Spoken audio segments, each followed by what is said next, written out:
Hello, hello, hello. Hello, hello, hello, hello, hello. Hello, hello, hello. Hello there. Oh, I forgot the light. How's everyone? Boom. There we go. Wow, look at that. Is it much better when we actually have proper lighting? You know, I don't actually have proper lighting. I am actually woefully underlit. I'm just boosting it in the camera to fix it. And if you know what you're looking for, you could tell the issue. But most people don't. So, how's everyone doing today? It's been a hot minute since we've done box turtle build. It was going good. I think we're on part 4, 3 or 4 or 5. I can't remember. But then I went to China. And then I came back from China. And then we talked about China. And then I went to Rapid, which was last week. But I'm not talking about Rapid because we already did that. But I went to Rapid, so I couldn't stream box turtle stuff while at Rapid. So it's been a hot minute since we've done box turtle. So we're continuing on with the box turtle. We're continuing on with the box turtle. The turtle of the box. Tell me your secrets. Bontech Index is going to be a big shakeup. Oh, wow. Thank you, box turtle, for the industry leading news. How's everyone doing today? It is kind of crappy out. It's windy and like spitting rain, so you might hear some gusting noises. We'll see. We'll see how it goes. Yesterday sucked though, because we have a whole section of our backyard that's like, you know that one corner of your backyard where like nothing grows and it's kind of like a mess and you're like, I gotta clean that up, and you kind of put it off. That was like the past 4 years. We have a corner of our backyard where we used to have a shed.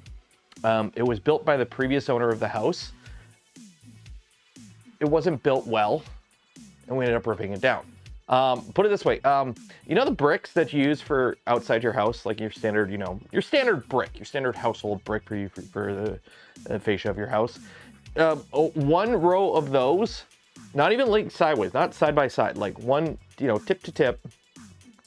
One row of that does not a proper foundation make, especially when it's just on mud. So yeah, the shed fell down and we ended up getting rid of it. But that whole back corner is like uneven because they threw dirt behind it when they did landscape. It's been a mess. So I'm like, you know what, this year we're finally gonna clean it up. And so I went out, because every other year I mean to do it, I don't end up getting to it before the weeds grow. And it's like, yeah, and I just spray it all and kill it all and whatever, and it's bad. So I'm like trying to level it out, and it sucks. I was out there with the little guy for like 2 hours yesterday, just trying to like dig it up and try and level it. And it sucks because it's like 5 different types of dirt along with a pile of gravel.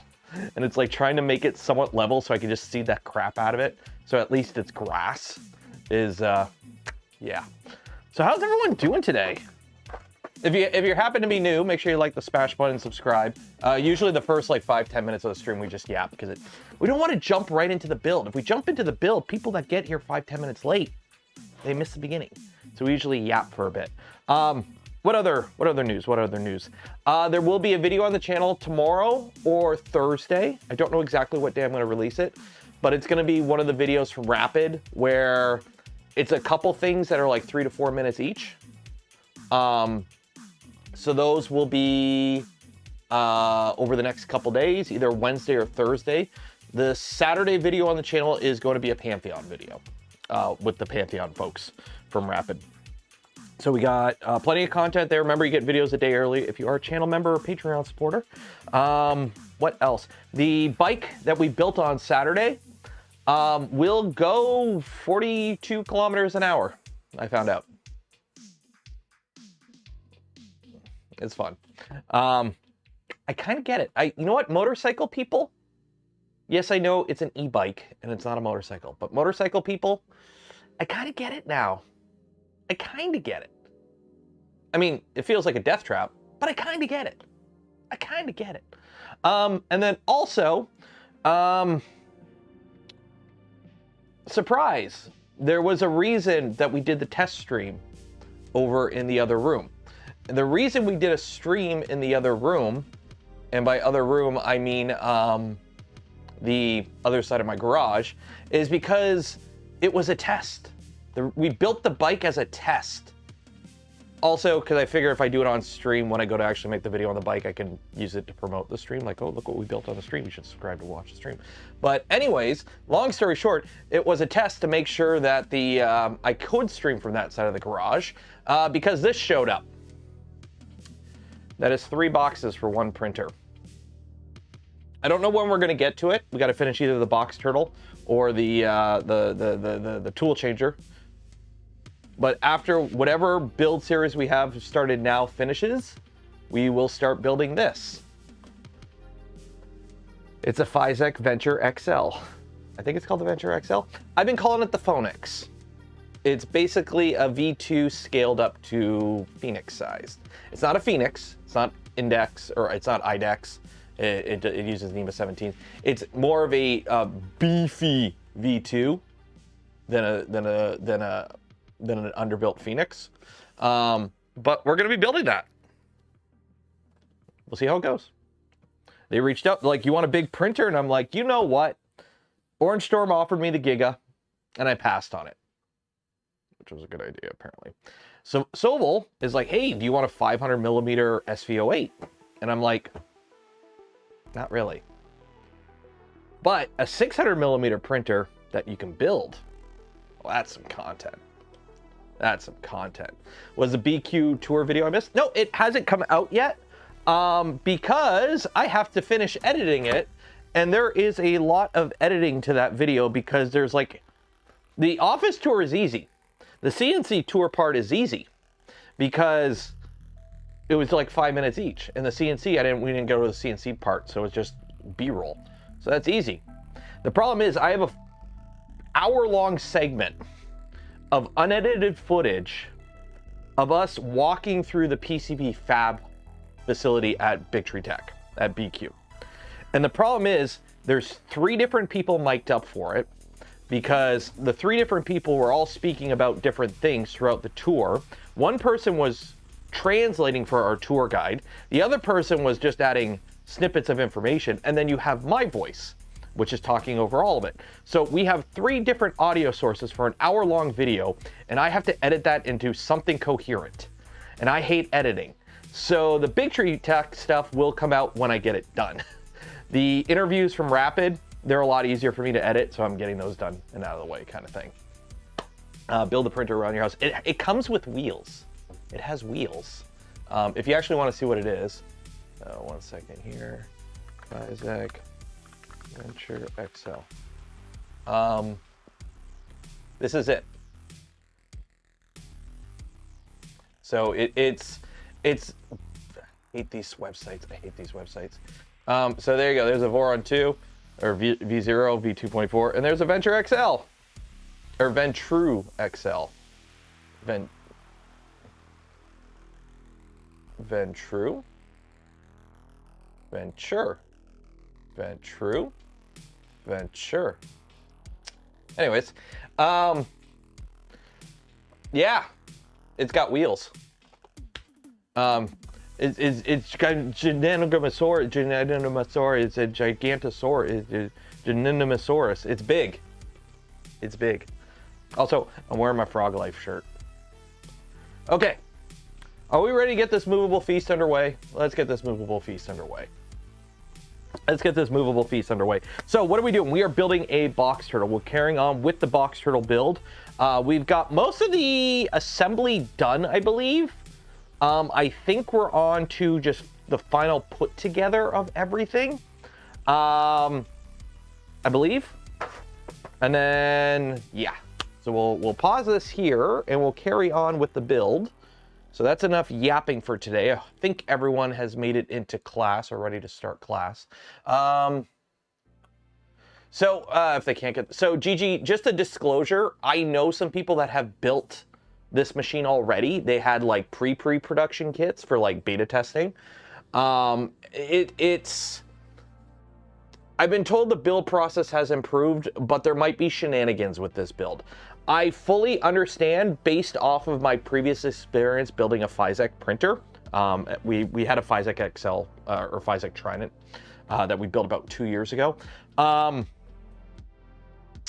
I'm fully prepared to swap out components if needed to get this build finished. Simple as that. I'm fully prepared during the build series to, if we got to swap stuff out to make it work, or if we got to go off script, I am prepared to do that, because at the end of the day, I kind of want a big ass printer that could do ABS. And I'm going to insulate the heck out of this, and we're going to try printing some big ass stuff out of ABS. So that's going to be the plan. Because I'll be honest, Orange Storm Giga doesn't really excite me because it's kind of built really shittily. SV08 500, okay. If they just took the SV08 and just scale it to 500, I don't think it's a good machine unless they do a full redesign, which I don't think they did. But this, at least it has some thought put into making the Flying Gantry Core XY bigger. It's not quite on the same level as a Phoenix, but it's like all of a sudden we have a turtle here that we might be able to put on it.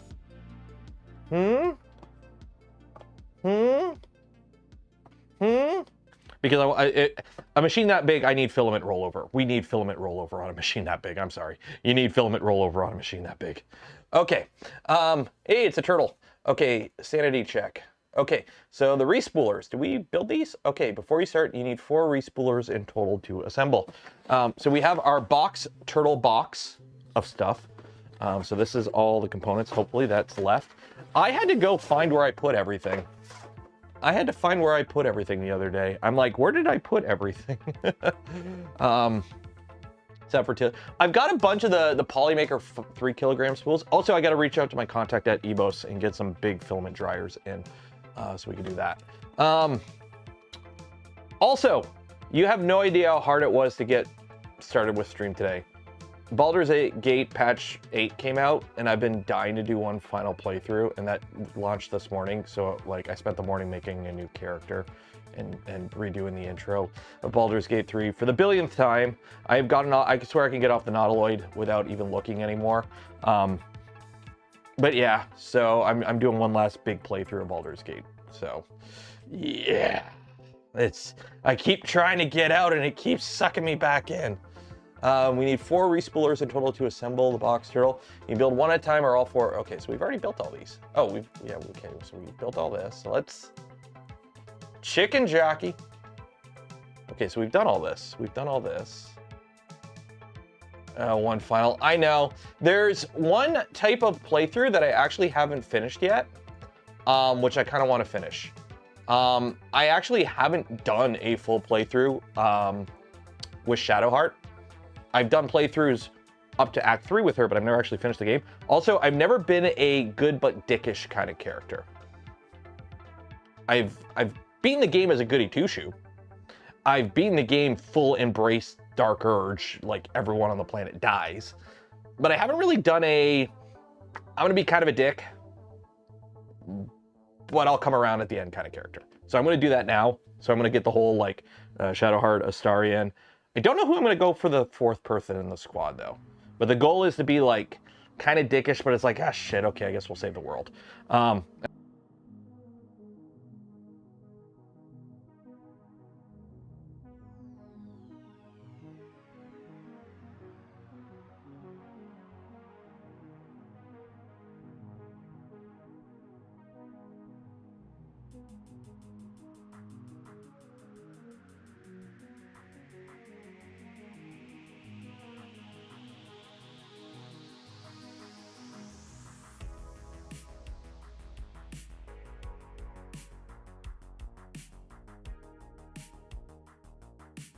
Did I mute?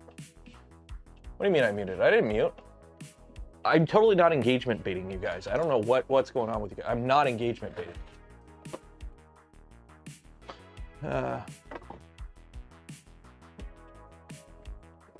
What is this audio you speak of? What is this audio you speak of? We don't do that around here. Audio, quality control, planning, we don't do that around here.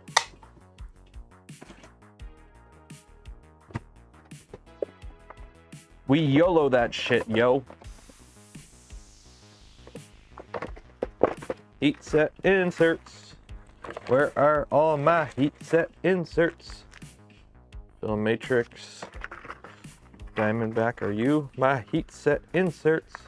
You are my heat set inserts. There we go. There we go. It is windy out. This is actually kind of good. I was hoping for rain. I gotta try and get grass to grow and a bunch of stuff. Quit making noises. I don't know what is going on with my Prusa camera here, but it's like, I'm gonna make a bunch of noises and it's gonna be really annoying. Yeah.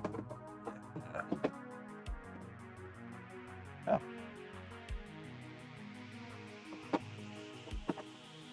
There you go. Quit making noises. That you're using. What webcam is it? It is a Logitech. I think it's a Brio of some sort. Somebody sent me it. They sent me with a bunch of other stuff. They're like, oh, here, how about an extra webcam? Yeah, I like it, except for the fact if I tilt it down, the camera likes to auto invert. And the only way to disable that is to install the Logitech camera software on the computer. And I ain't doing that because it sucks.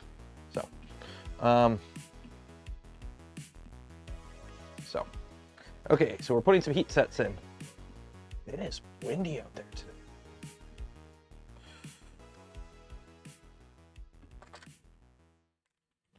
So how much of that was the mute did you guys miss? Did you miss my whole rant about what character I'm playing? Or I can't remember, whatever. All right, let's move on to the build. We're doing printer building too. Let's build printer. We build printer today. We're not even building a printer today. We're building this. 1.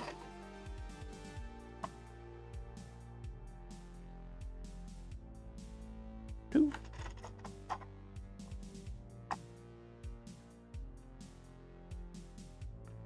No option to disable gyro. Not on the thing itself.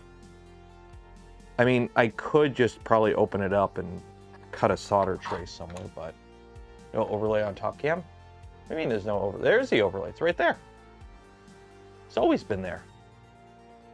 Going to do a Skynet run and becoming human. I kind of don't want to. For those that don't know, I have a Twitch channel. We play games every now and then.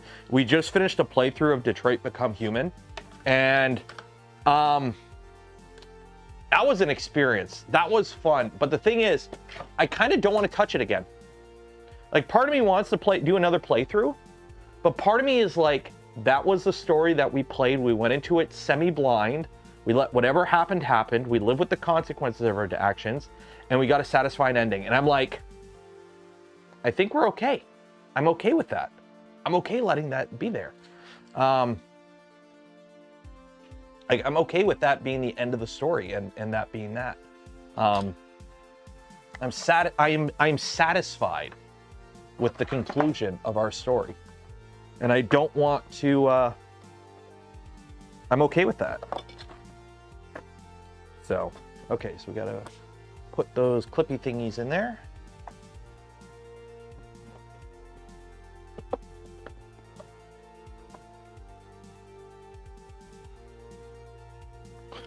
I'm like the Hank Hill of 3D printing. I build 3D printers and 3D printing accessories. That was a really bad Hank Hill voice impression.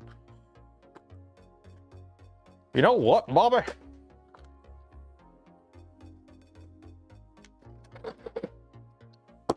Dang gun it, bamboo in their printers.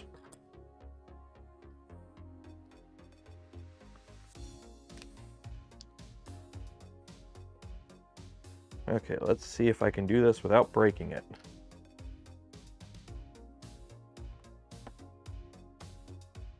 Okay. You know what, we're gonna do it the proper way. We'll get the clamps. Get the clamps out. Yep. That MMU ain't right.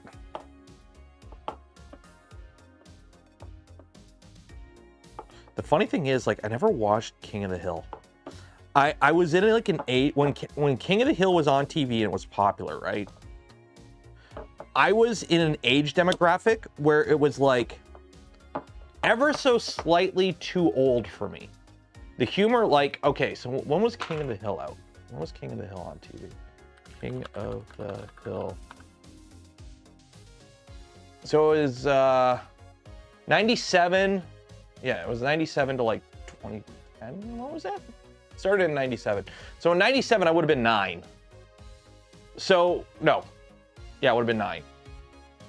So the problem with King of the Hill for me, it was like ever so slightly beyond my age group. Because I think King of the Hill was probably like a more adult, like late teen, young 20s, something like that. It was just, I never got into it. I tried. And I think I started watching it more towards the end of the show as I grew up. Because remember, this is before, you know, before on demand. So you watched it on TV. Back in my day, we had to get around at 8 p.m. on Sundays. You'd turn on Fox and you'd watch The Simpsons. But I think I just kind of missed it. And it's like, well, I could go back and watch it now, but it's like, lazy. Well, that just shattered. So did this one, actually. Shoot. That shattered. And so did this guy. That just sheared. That ain't good. We need to reprint a part now. Do I have... let's try some ABS. Or let's try some Petchy. Let's try some Petchy. What do we got here? PTG Jet Black. Let's try reprinting this in some Petchy. See if that works. Whoopsie doodles. Printables. Or Prusa Slicer. Those parts in ABS and ASA. Now we know. Okay, let's see here. So cancel. So we got the Prusa Mark IV with input shaper. It is loaded with, it's not loaded. Let's do the Core 1. Filament. Unload filament. Let's do the Core 1. Let's do the Core 1.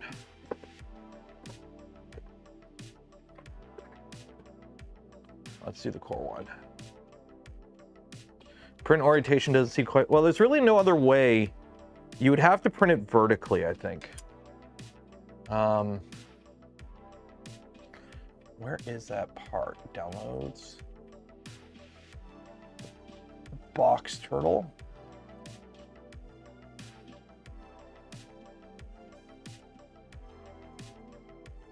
It is base build. It is, what is it called? The turtleneck? This part. Now we're going to print that with Prucement Pet G. Okay. And I'm just going to print it in Chunky Boy settings. That'll work. 5, 5. 4 walls. We'll go 3 walls. 3 walls. I mean, yeah, the only other option would print it vertically, which I don't think you can really do with this part. So I think we're gonna have to skip this section and come back to it. Should I reprint this guy? I'm gonna reprint this guy in. I'm gonna reprint this guy in black too.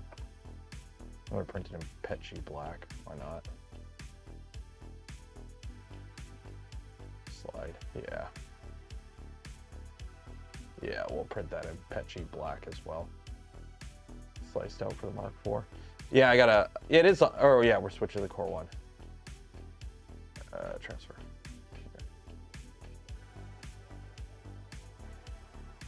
Speed. There we go. Okay, so we got the filament unloaded.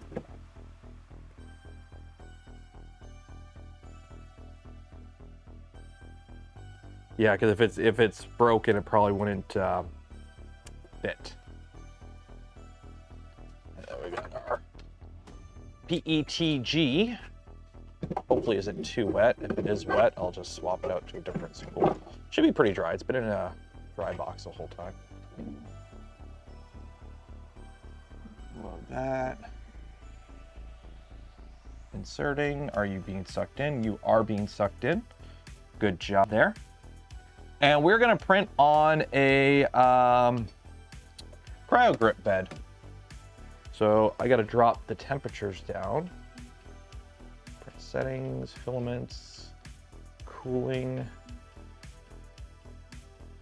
Where is the bed? Okay, first layer, 75, and other layers, 70. We're gonna try printing this on a cryo grip bed, see how it goes. Oh, do you duct tape it a staple? Is the filament relatively wet? No, it's relatively dry. If you don't know, the easiest way, you want to do a test to quickly eyeball if your filament's wet. It's called the ooze test. There's a good video about how to do it on actually, whatchamacallit, Pantheon Designs YouTube channel. They have a pretty good video showing the process, but essentially get a really, really, really dry spool of filament, one you know is dry, run it through your printer, purge out like 100 millimeters of filament while it's like at temperature, and then purge for like 30 seconds, and then quickly stop it, and then grab off like the little bit of filament hanging out, and then measure for, I think it's like 30 seconds. Measure for 30 seconds how much filament like dribbles out of the nozzle, because that's expansion. And a lot of that expansion is driven by moisture in the filament. And so the more dribble you get after that is a good way of telling how wet your filament is. So it's a good eyeball metric. So like for this one, this PETG dribbled approximately this amount, which is within spec. But if it were to dribble like that much, you'd be like, oh shoot, that filament is waterlogged. So it's a good quick test to figure out if your filament is like too wet or not. Obviously it's not as accurate as like some of the more proper tests, but it's a quick, easy way to, you know, just visually, I'm trying to get this out without breaking it. I'm trying to split it open, fitting out.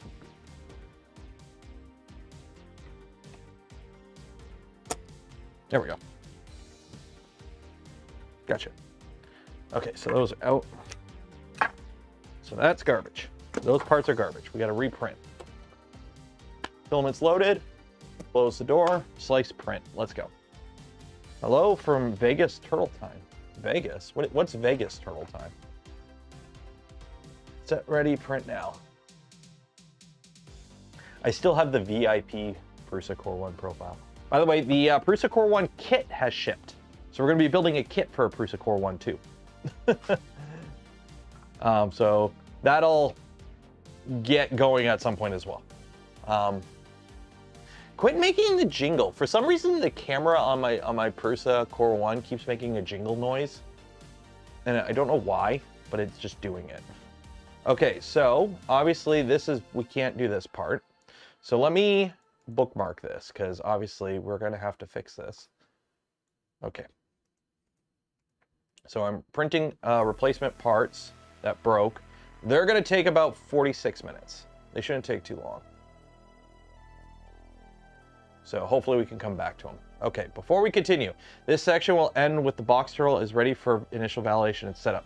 The next set will cover finishing trim pieces. Okay. Okay. What are you doing? Oh, you're heating up. I should probably update the firmware on that thing.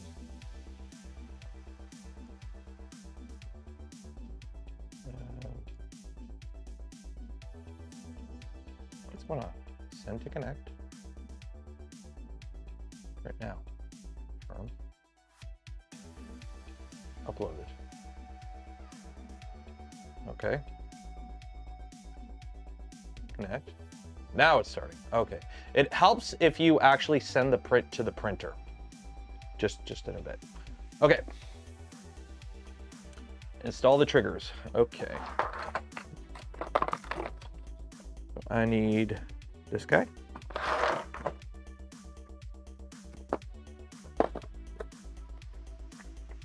Some wiring.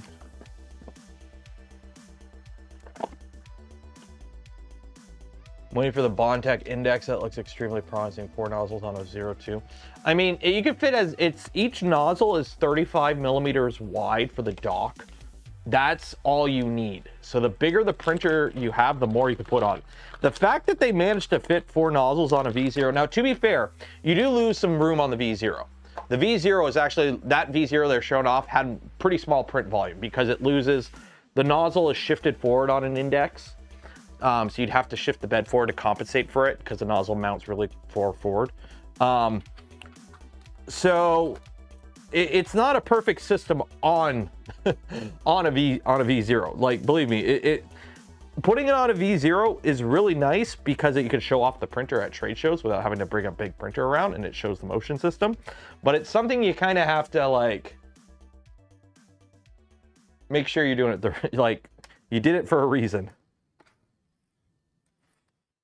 So I have multiple different lengths here. Which size do I need? Install each D2F switch on an M2 with self-tap and ensure your switches are wired. Oh, they're all the same, I think. Oh, I see. Okay, so we're mounting these all to these. Okay. And then I need self-tapping M2s.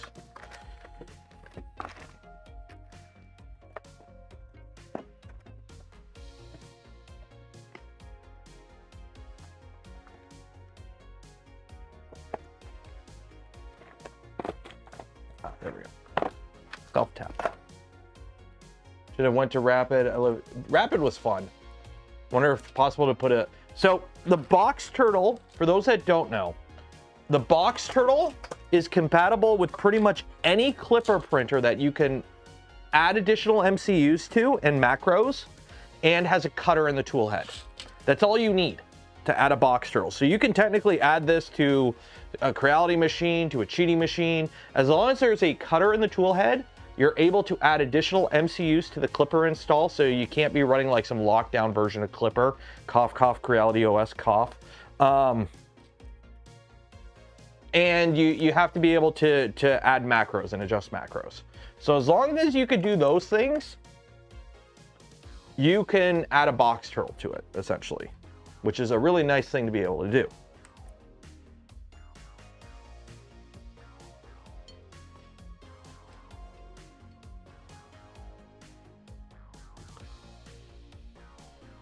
Absorbing heat. Press the ocean and go any 3D. Okay, well, that's a long flight. Like, as somebody who did do that to go to a 3D printing event, it's a long flight. Also, speaking of flight, I do have my tickets to Rocky Mountain booked, so I will be officially going to Rocky Mountain Rep Fest this year. I was a little on the ball if I was going or not, and in the end, I'm like, you know what, screw it, I'm going. So.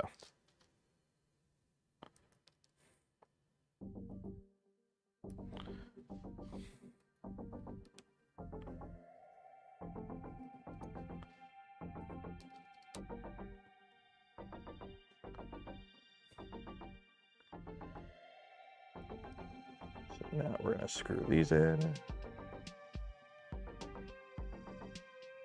Have you seen the HTLF from Armor Turtle? What is the HLTF? Can you ski on sale? I can't ski. Is it Millennium Machines? It is Turtle Tuesday. I did find the box that I threw all these parts in, so we might as well finish building it. The thing is, this build is going to go all the way to the end, and then we're going to stop for a while. Because I got to build the printer the box turtle is going to go on. Which is a 600 millimeter V2, essentially. So we're going to get this. I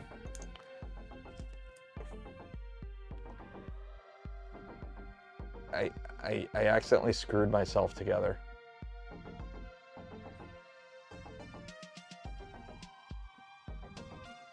Well, there's now a piece of me in this box turtle.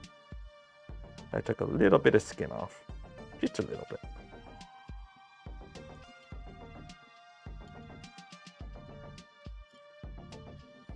Oh, was that the really simple? Yeah.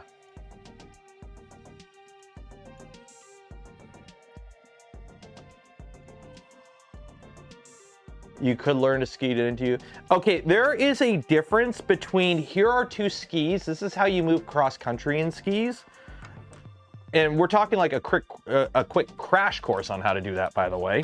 And like go down a mountain on skis. There's a bit of a difference because one, the skis are different. And two, we ended up using snowshoes most of the time. So while I did the course on it, we never actually used them. More fun in TCT Shanghai or Rapid TCT? Yes and no. Dang it, I did it again. I keep screwing myself. Okay, this one I actually have to undo. That actually pinched. There we go. There we go. There we go. Okay. They were both fun in their own way.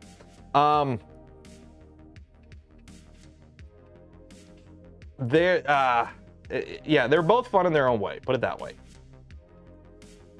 I think that's the easiest way to say it. They were both fun in their own way. Why not build a rat rig? It's quite simple because FISAC reached out and said, hey, do you want to build this kit? We'll send it to you. And I said, yes. Simple as that. If Rat Rig reached out and they're like, hey, do you want to build a 600mm rat rig? I probably would have taken it. But now I only have room for one. So, because I know a Phoenix won't be anytime soon in terms of kit availability. So I was like, you know what? We'll build the Phoenix. If it works out, it works out. If it don't, it don't. How often would you use that size? Considering I'm starting to dabble in potentially maybe doing print service stuff, I think having a super large format machine able to do ABS could probably nail me some commission jobs here and there.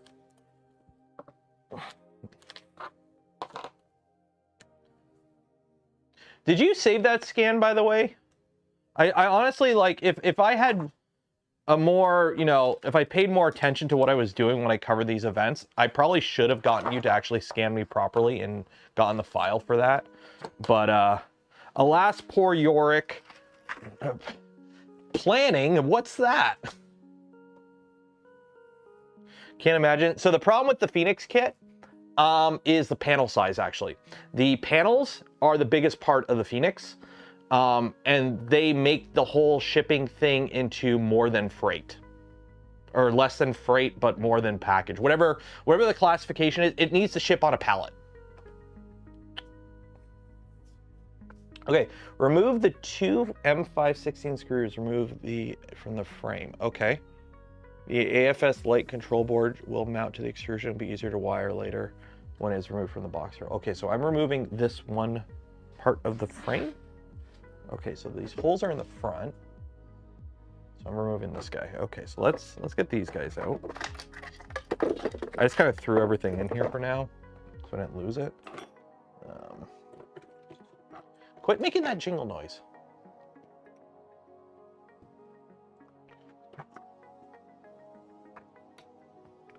Hopefully I can find the right Allen key for this.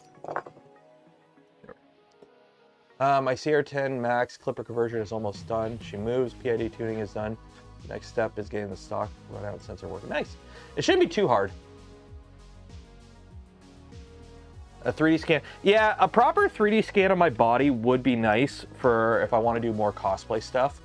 I'm getting to work on the, actually Saturday's stream, we're probably going to work on the T45 power armor. I want to get the lower body done. This week or relatively soon, so I can put out another video on it over the next little bit. Okay, so we remove that. But what was I going to say? There was something I was going to say. Now I can't remember. That's a big project. The next cosplay I do will not be that big. It will be something a lot more manageable. Because yeah, note to self, diving into a full set of T45 power armor is quite a big build. Is quite a big build, especially when you don't really have room to put everything. We need M3 rolling nuts. Oh, Core 1's doing its thing. Any long weekend plan? Oh yeah, it is a long weekend. Edit videos, work on the art, and play Baldur's Gate 3.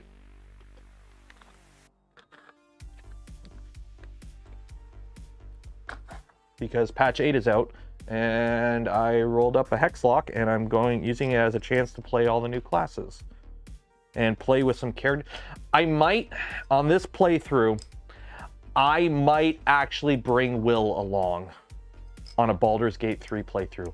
Poor Will has been relegated to keeping the camp organized and going on that one mission in Act 3. One day, I promise myself I will do a playthrough with Will in my party, and I might do that.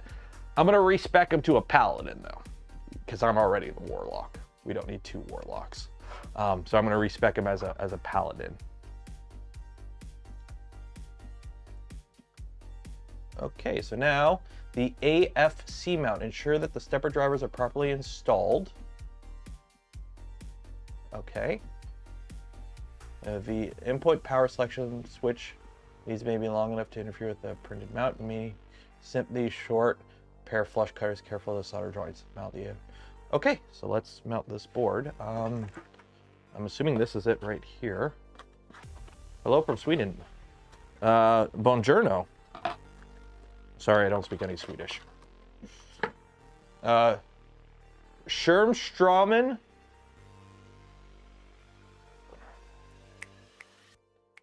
Copenhagen. Wait, no, that's Denmark. Shit.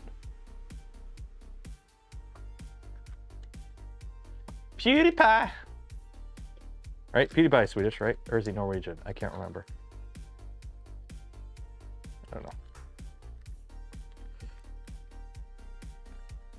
By the way, it's kind of cool that these come in blister packs now instead of having individual boxes. Problem is opening these. How do you open these? Oh yeah, IKEA. IKEA.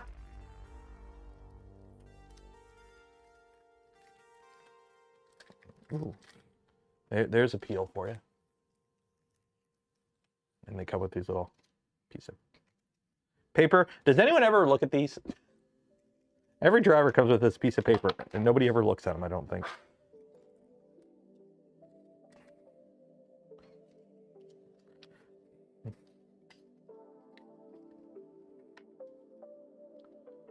Hedge is hello. I know that. I know that one. Okay, I do know some Swedish. Okay, so this is pretty simple. There's no jumpers to mess with. It's Istic Tech is the board designer here. So I'm assuming these just kind of drop in. These are TMC 2209 V1.3s, Picture Tech ones. Let's put these on, I guess.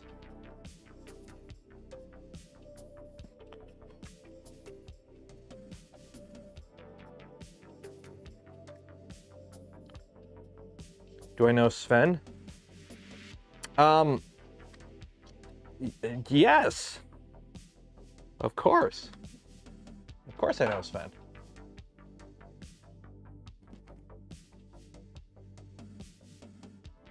It's like when people ask me if I know Mike from Canmore. Of course I know Mike from Canmore. Everyone here knows Mike from Canmore.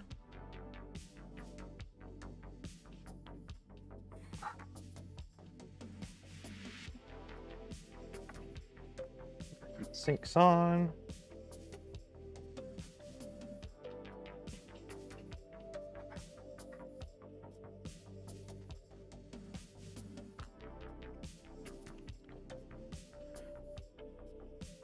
Build a printer with the Bondtech index. Oh, I won't build a printer. I will modify a printer with the Bondtech index. What will probably end up happening is, it'll probably be the Trident. I have the Physec Trident actually, is downstairs in a bunch of parts because it needs the XY motion system and toolhead rebuilt because quality control issues. So what will probably happen, instead of trying to build that up, I'll just build it with the index system. So I'll have a 350 by 350 by 250 Trident with like a crap ton of tool heads on it. So, not Toasty. Toasty's a V1.8. I wouldn't want to do that to Toasty, I don't think. Okay, so it mounts just 2 screws.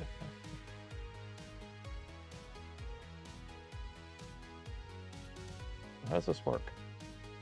M3/8. Does it go through the board?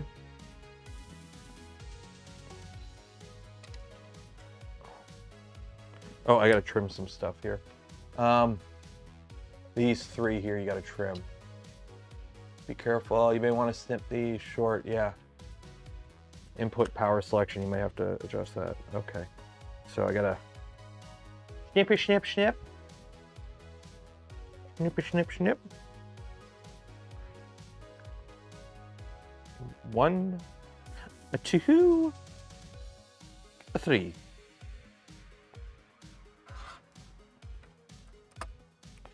Okay. Using 2 M38. Okay, so 2 M38s.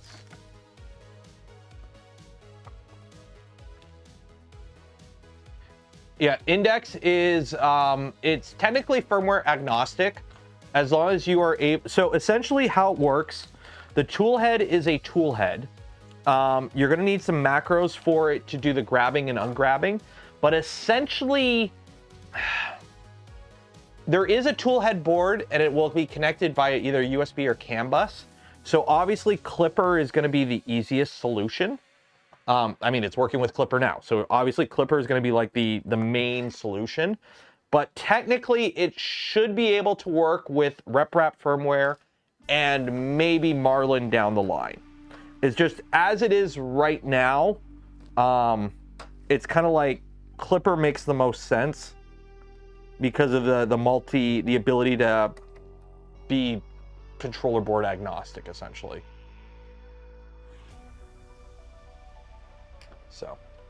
So there's some reasons for it.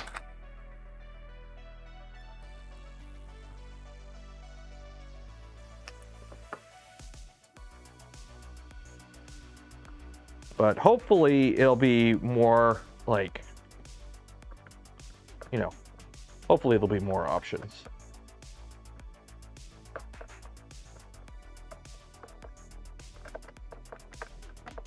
I mean, the more the merrier, right? The more the merrier. RepRap firmware does support multi-board, but it's more limited in terms of selection, I believe. I don't doubt they'll figure out something for RepRap. It's just, as it is right now, it's like, it's designed to work with Clipper. It should work with some other stuff, essentially. Okay, so we just mounted on with just the 2. Okay. Stop. If you have not flashed your AFC light and paired it with your printer, now is the time to do that. The printer this is going on is in a box. So we're just gonna skip this. Now is the time if you have CAN bus. Yeah, we're gonna skip this for now. So let's mount it. Surely this won't come back to bite me in the ass. Surely this won't lead to any potential downside down the line. Surely not.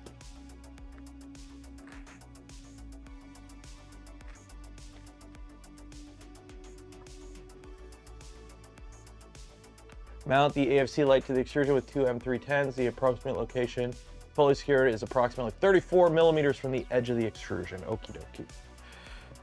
Yeah, somebody clip that. Because surely we will not run into any problems for me skipping the whole install the firmware part, because, you know, the printer that we will be putting this on is not built yet. And for those that are like, but I'm following the build series, how will I know to do that part? Because you're taking forever to get this built. Go watch Steve builds. I think he already finished his, so you can watch mine for the build part if you like that, and then switch over to him for the software stuff, because we all know how much I like software. Okay. Or just lining up a stupid. There we go. Don't call me Shirley. Can't be serious now, can you?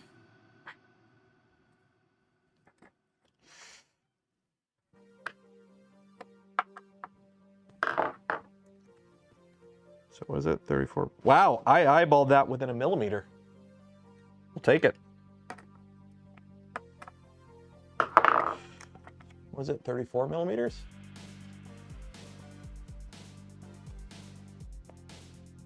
Yeah, I had that 33 millimeters. I'll take it.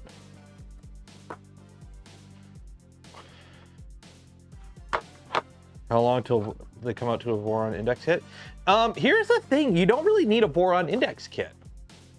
Like, if anything, what LDO would do is sell a kit without the tool head. Like, that's all it is, because the Bondtech stuff is the tool head itself. Obviously, there's going to be whatever compatibility mount to mount the tool head to whatever your motion system is. And it's obvious they have boron mounts already in the system. So you just print those off. You mount the tool head, and then you would just print off however many docks are. The docks themselves are simple. All they are is a printed part with some metal in it. Or magnets. I can't remember if the tool head has the, if the tool has the magnet or if the dock has the magnet. I think the dock has the magnet because there's pins on the tool head itself for indexing, or on the tool itself for indexing. So the docks are relatively simple. The tools are relatively simple. Those come with Bondtech product. Like the Bondtech index is that. So yeah, an index ready kit would just be essentially a boron kit without the tool head, and maybe some extra screws and pins. But I think the screws and pins that you need for index would come from the index.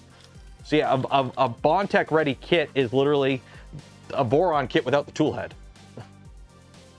And a CPAP. You need a CPAP.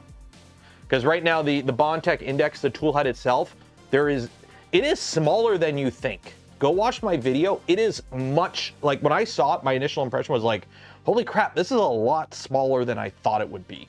So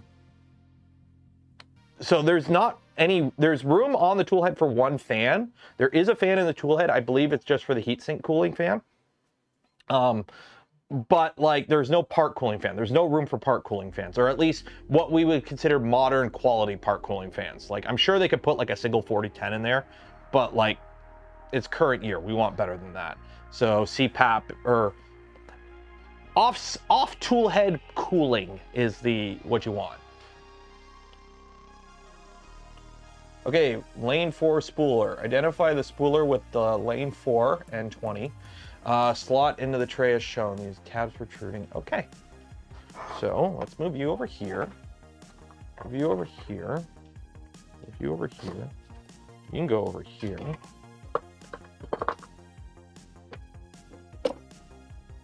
Okay. So 1, 2, 3, 4. So one of these is lane 4. Let me turn this around so it matches my picture. Remote cooling, off-site cooling. Motor 1, motor 2, motor 4. So I'm assuming 4 is what I'm looking for. That's 515 millimeters long. 1 second here.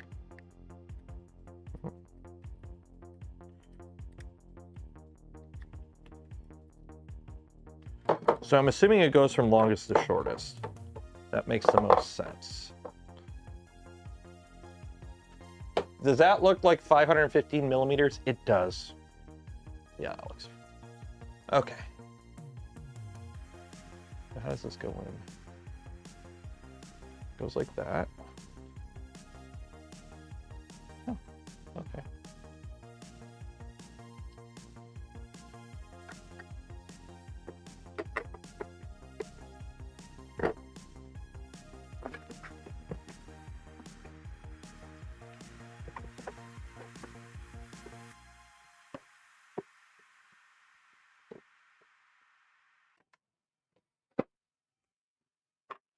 You don't want to fit in there, do you?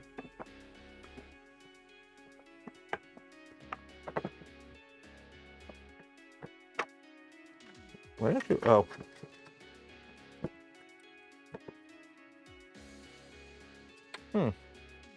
It's a little on the tight side.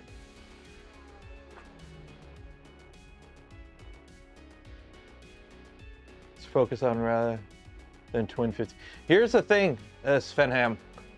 Just print a mount for the fans. The problem is, it would get freaking, like, the tool head is small because it's designed to fit on a bunch of different printers. If you wanted to add dual 5015s, it makes it massive. And the problem is, on Core XY, you are limited. You lose print volume. It's not like a bed flinger where you can just throw a freaking tumor on it and it just hangs out the front and nobody cares. On a Core XY, especially like something like a Voron, there is a box the tool head has to fit in. And if it's bigger than that box, you lose print volume. So it's a lot easier to just throw a CPAP on because it's just, you know, it's easier. And there are quiet CPAP options now. They're like Big Bondtech or Big Tree Tech has their quiet blower motor. There are quiet options now for CPAP. So.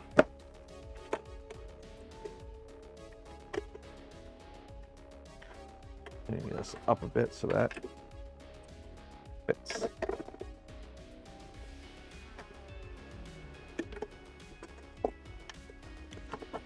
Plus, you're going to get much better cooling with CPAP. Let's be honest. CPAP moves a lot of air. Or you can just go with the Dyson air dryers like I bought. It is partial interference. Yeah, I know it's supposed to be a pretty tight fit.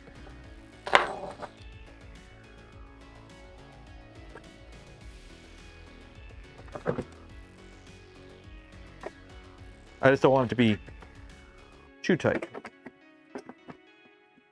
There we go. That's much better. Okay, let's see.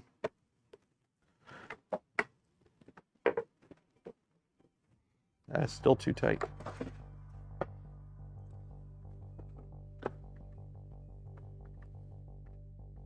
Well, that is.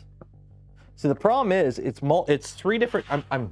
I'm having the issue with the stacking tolerances. It's like you kind of want to pinch it together.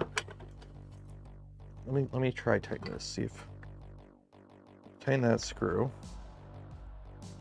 Squeeze it together just a bit more. Let's see if that. It is windy out. I can hear the wind.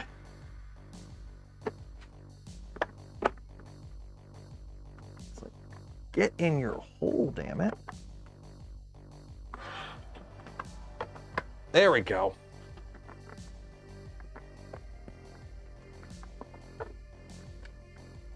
Okay, and what holds it in? What screws hold it in? Two M38s. Good old M38s. Is there nothing you can't do, M38s? Those are M310s. Or M38s. M38, my beloved.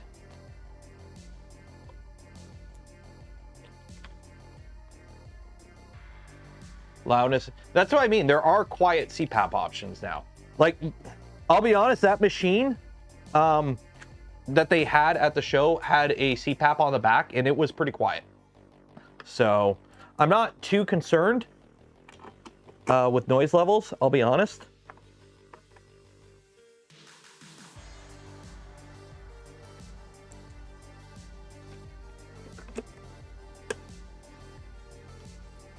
Just go with a quiet CPAP option. And I'm pretty sure Bondtech, because they are a more quality brand, I guess would be the proper terminology. If they are including a fan with the kit, I guarantee you it's not going to be some AliExpress cheapo Filippo CPAP like, you know, FL Sun used. Like I'm pretty sure they would include a known good quality CPAP in their machine.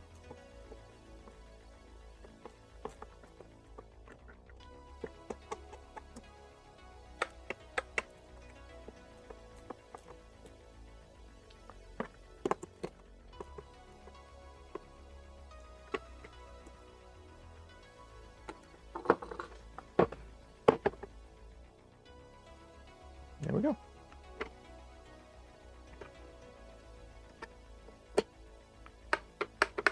Okay, that's that one. And just the two in the bottom, right? Yeah, just the two. Is that supposed to sit right flush? Mine does not sit right flush at all. Mine does not sit right flush at all on the bottom there. What am I doing? What am I missing? Am I missing? No, that, oh no, it's right. Okay, that was throwing me off. This shows it being flush. Mine are not flush, but it's flush up top. So mine on the bottom are not flush here. See how this is flush? Mine is flush on the top, right across, like that's right. And it's flush in here. But in the bottom, it's not quite flush. So I'm gonna miss AliExpress. Why are you gonna miss? Where did AliExpress go? Install the prep switch lane 4 with the M38 screw. Okay, so I'm assuming that would be the longest one, or one labeled 4. 4.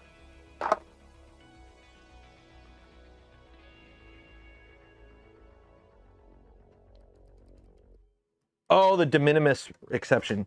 Yeah, that's gonna suck for you Americans. The whole de minimis exception going away is gonna be a big issue for you guys. Because there's gonna be, basically what that was, it allowed anything that was like under like what, $800 to ship, as long as it's shipped by normal mail, you didn't have to pay taxes and duties on it, which is how like Temu and Shein and AliExpress and all those, like, you know, how all those functioned.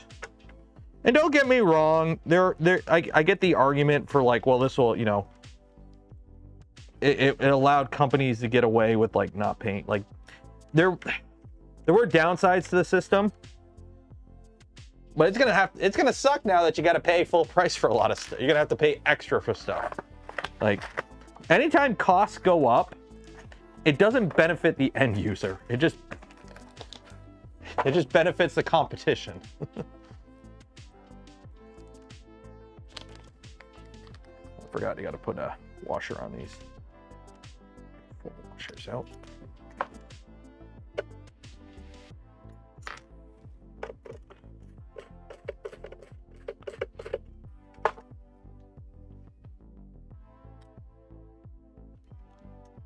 Bolts are cheaper to buy in bulk. Yes and no. A couple of years ago, what I did was I bought a there was an AliExpress store that had all the screws needed for a Voron V2.4 kit, and they were on like sale. It was like, I want to say like 40 bucks Canadian or something like that. It was cheap. It was cheap, cheaper than what it would cost to get the screws here. And I bought like 2 or 3 kits worth.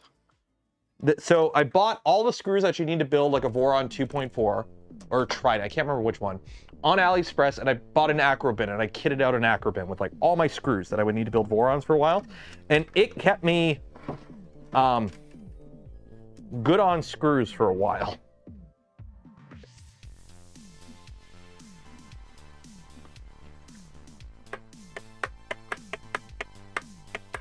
Okay, so we got to slide this forward.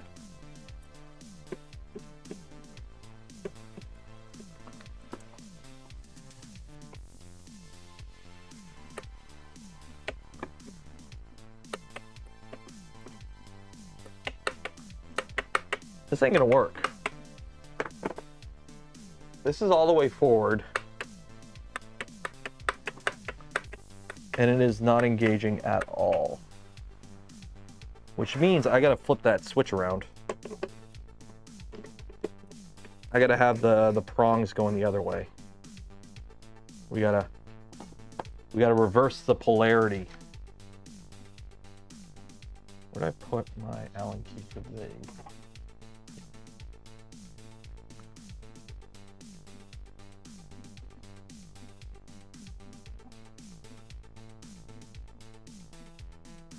The shifting here. That's honestly the biggest problem with all this stuff. It's not so much the tariffs, it's the complete, the flip-flopping of, oh, they're on, they're off, they're on, they're off, they're on, they're off. It's screwing with a lot of people's livelihoods. And the only people it's benefiting is the insider trading, which is, you know, that shit's rampant right now.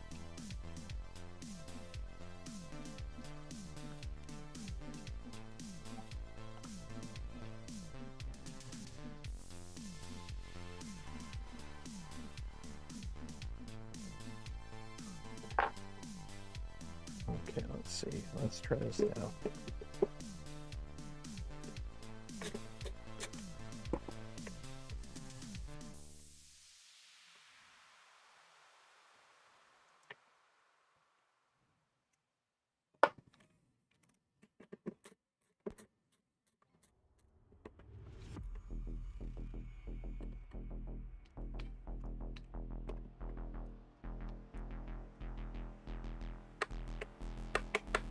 It's still not engaging.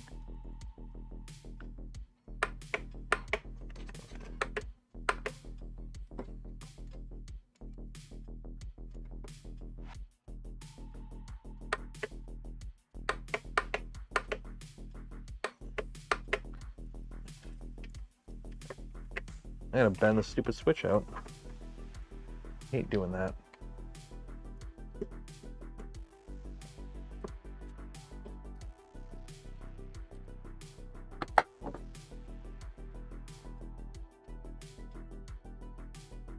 I hate having to modify the switch, but if I gotta, I gotta.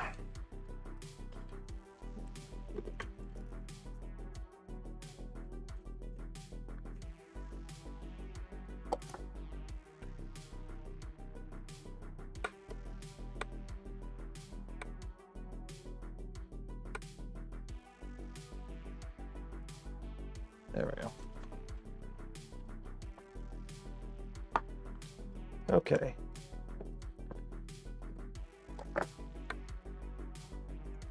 There we go. Okay. That's that one. And then we mount. Okay, so what I'm going to do, I'm just going to go down the line, and I'm assuming it's like yeah. Pull the wire out, and then, oh no, okay, I'm going to do it one at a time. Okay, I'm going to do it one at a time. Okay, no, some users are fine to install the 80 bone tube, and still not be mentioned again. Identify the lane 4, and secure with 2 more M38s. All the M38s. Okay, which one's 4? Prep 4, 3, 2, 4. Okay. Motor goes here, this goes here. Some users find it easier to install the 80mm 3mm ID Bowden tube from the extruder spooler before securing the extruder. So an 80mm Bowden tube. So we got a bunch of Bowden tubes here. So which one's 80? Do I have to cut these Bowden tubes? I'm assuming I have to cut these Bowden tubes. I'm assuming I have to cut these Bowden tubes here.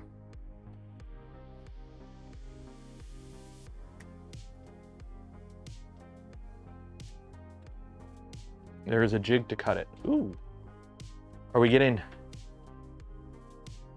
jiggy with it? Okay, this is a smaller ID. Okay, this is a, oh, would you look at that? We are getting jiggy with it. So 3mm ID is these ones. Okay, so where is the 80mm line on this? It's this one.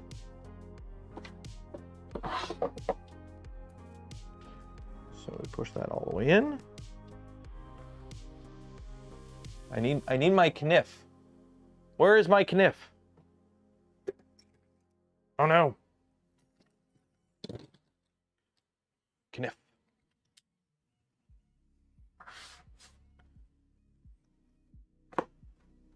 Haha. 1. Oh, there's the 80mm line.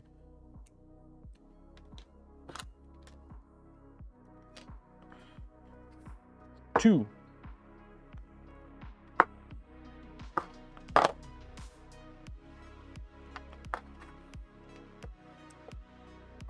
3.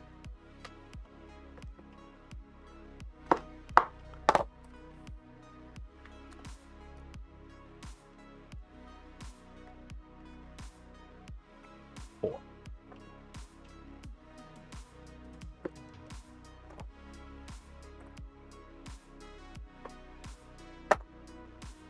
So it says it's easier to do this now, so we will do that now. I will put you in there.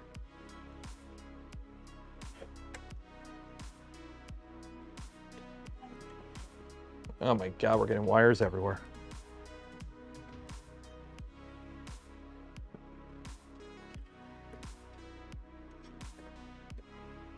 Okay.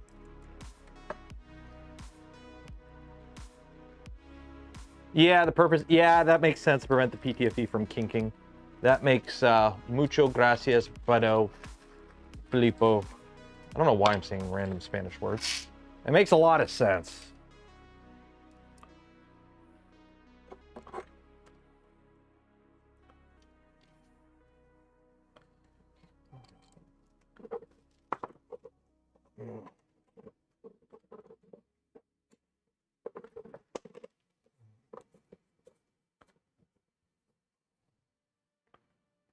I should probably check on this print to see how the cryo grip's doing. Hey, the cryo grip's doing good. Hopefully it doesn't do what it did with the ABS and bite a little too hard.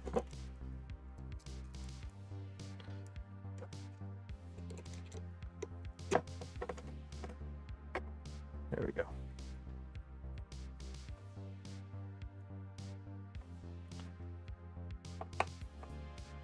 One.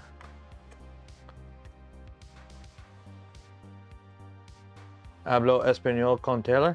Je ne peux parler français. Un petit peu, beaucoup. Tabarnak, pamplemousse, bibliothèque. Did I put that in the right way? I did. Okay, so that is that. We've installed those two screws. We've got our switch in there.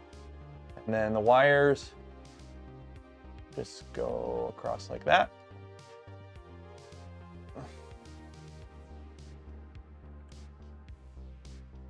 So it just goes across like that. There are many zip tie points on the other side of trains, however, many do not have time to secure them in place.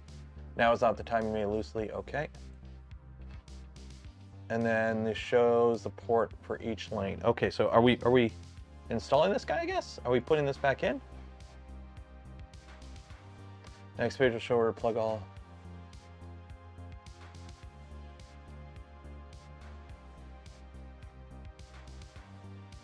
Not yet. Okay, so I think that's just where everything goes.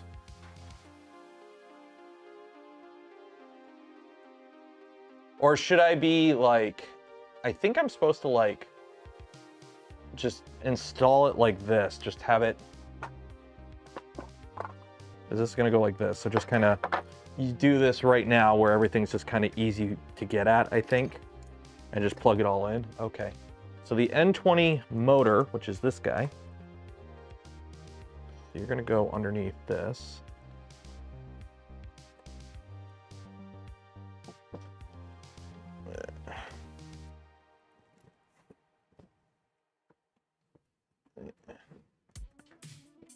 Okay, so let's see.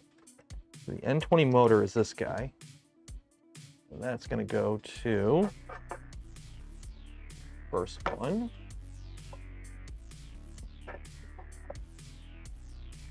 So this guy. And then the motor itself plugs into the first one. Oh, print's done. Okay. So that's that. And then the limit switches, I guess we can just kind of ignore for now. Okay, so that's that.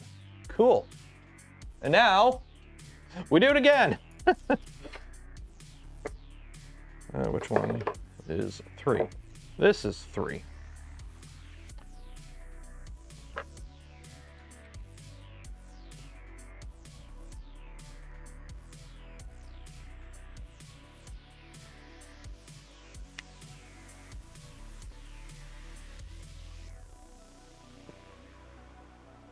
Okay.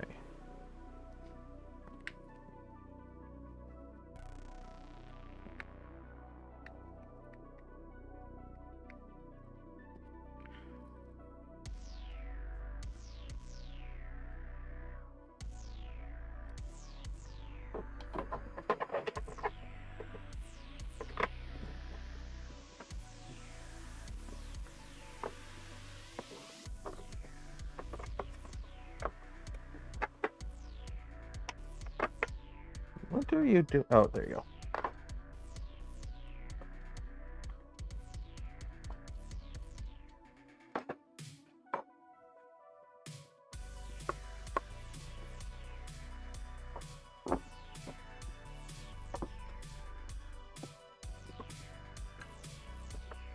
There we go. That is a tight fit. That's what she said.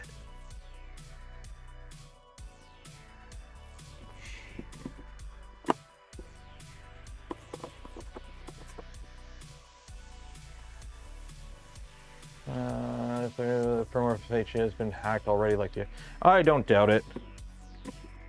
My understanding, the way Bamboo's trying to do security on their printers is like not the right way to go about it. Like there's like they're trying to do it like client side instead of server side or something. There's I'm not a software guy, but apparently the way they're trying to do it is not like the way you would do it properly in a proper system.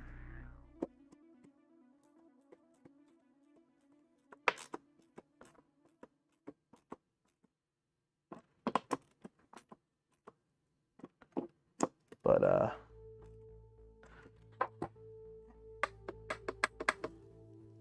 I'm not one to judge.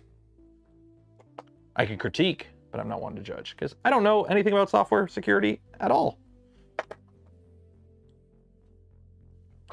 So.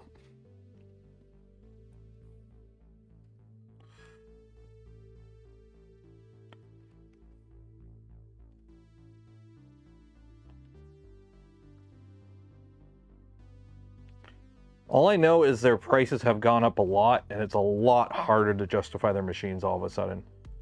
Because remember, there's no such thing as a bad printer. There's very rarely bad products that exist. It's just products that either aren't for you, or your market, or they're just not the right price.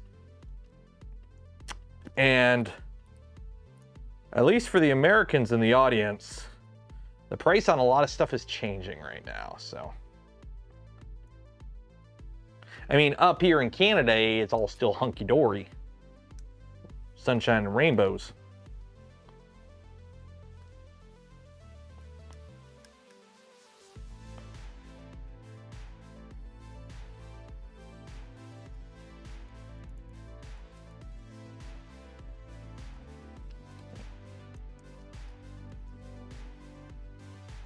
Is that 1220? Okay.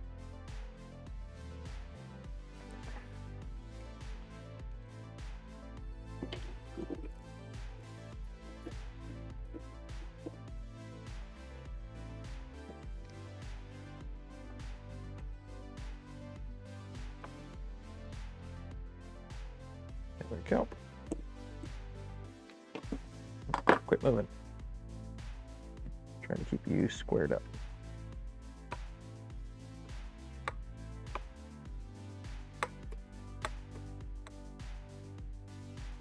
There we go.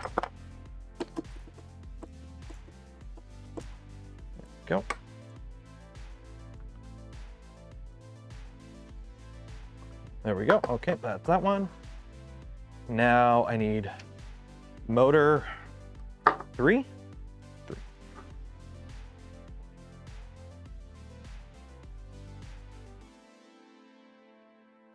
I'm about to move to Canada from Michigan. I mean, to be fair, housing is kind of a problem right now. So you might not want to move to Canada right now because the housing problem is a big thing, but we're not the only country suffering from this issue. A lot of countries have the same issue.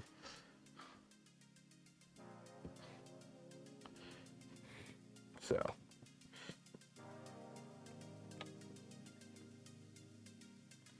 Okay, so you all kind of go through there. Oh, don't accidentally kink that. You go there. So all the wires just kind of go through the front.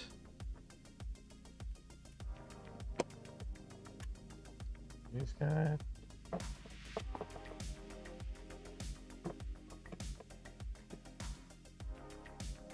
Okay, I can't do that. That's too big.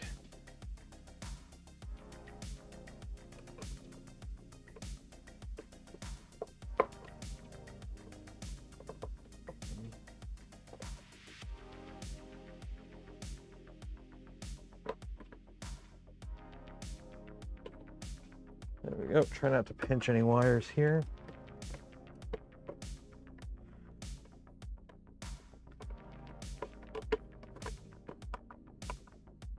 There we go.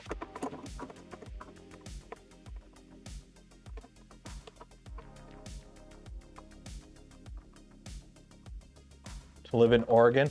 I mean, when you live in the giant void of nothingness that is Oregon and there's absolutely nothing to do, I mean, I guess if you're into that kind of lifestyle, I'll be honest, I don't know what the heck goes on in Oregon. It's Oregon. Isn't there like 5 people living there?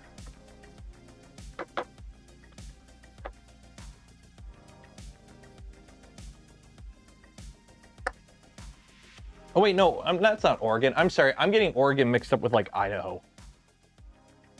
Oregano is the, okay, oregano is the state between Washington and California. That's right. Oregano is not too bad. I'll give oregano a pass.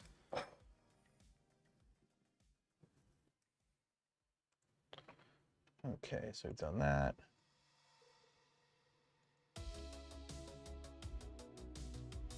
That there and that there. Hey, what do you know? It's the next one. All right, hub wiring. Oh, now I gotta run the hub wire. So the hub wire comes up and out. Okay. I mean, it's a pretty simple system for this. Okay, so let's see. Oh yeah, by the way, there's like a new Clipper update. You know the rule, don't update unless you need to. Unless you want to have a bad time. Or you just like rolling the dice. Yeah, I've heard good things about Oregon. Doesn't seem too bad. Then again, pretty much most of the states, like the northern states and like west of the Rockies seem pretty fine.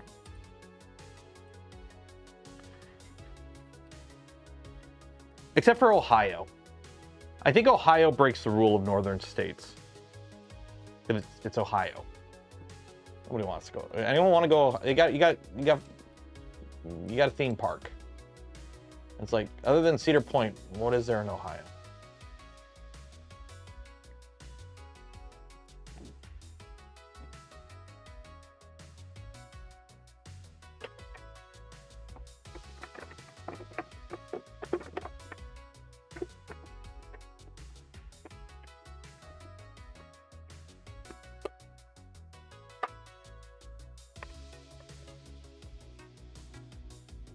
Don't pinch any wires.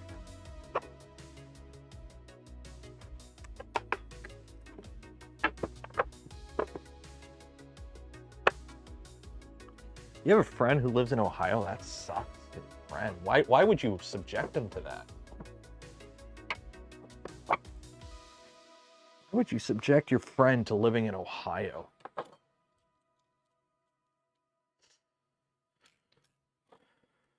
Wyoming. That's what I got it mixed up with. I got like oregano and Wyoming mixed up. Why is Kansas pronounced Kansas? But if you add an AR to the front, it's not Arkansas. Can somebody explain that to me? Why is it Arkansas? Why is it Arkansas when it's Kansas with an AR in the front? Like, I know you Americans love your ARs, but it doesn't make it Arkansas, it makes it Arkansas. Can someone explain that to me?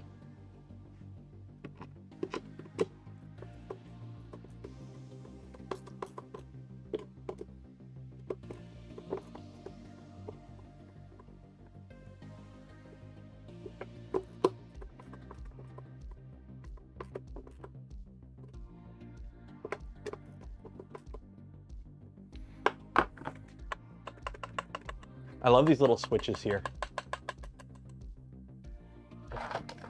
Okay, so I'm assuming this guy is this guy, so we're gonna flip it around. Arkansas. Arkansas? Arkansas. I'm gonna call it that from now on. Arkansas. English is dumb. Yeah, English is like, let's just take a bunch of rules from a bunch of different languages of Germanic origin, but then we'll just add some other stuff in because why not? And then, you know, have like you know, all these fun rules that don't make sense. We don't know whether the weather is there, or there. Arkansas uses the fully automatic pronunciation.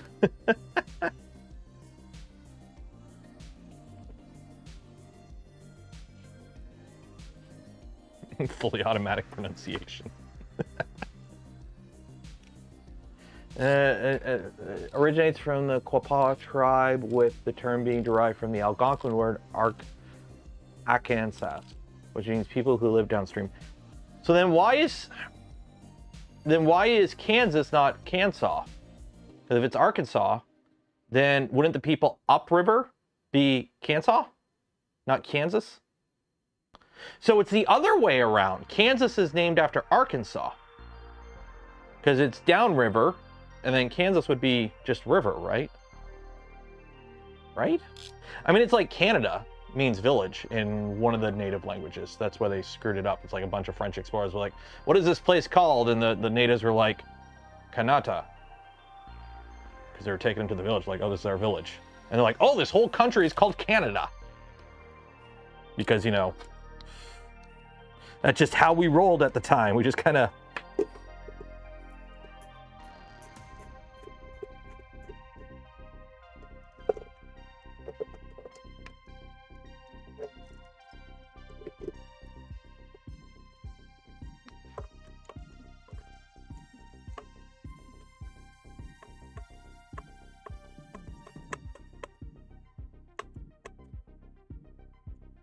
There we go. Okay, that's that. That's that. Now I need one of these. I need 2.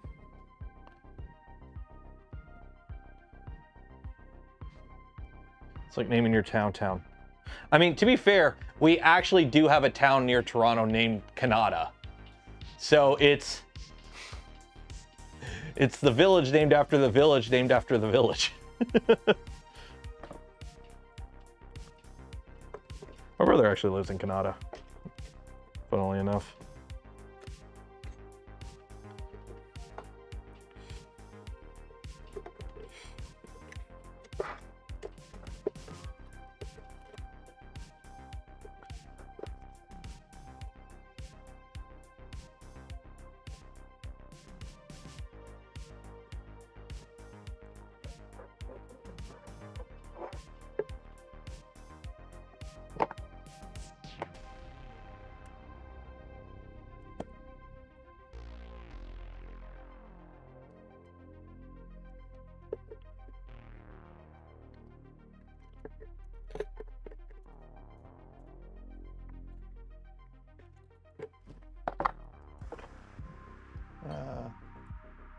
Underneath.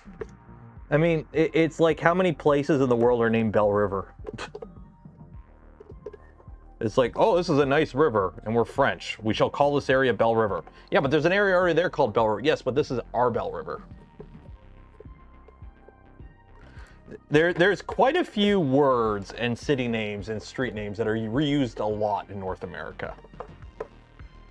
And then you also have the classic of, we're named after the European town, just with new in front of it. Like York. Very creative. We just, you know, we are people from York, and we're in a new place. We shall call this place New York. We are so creative.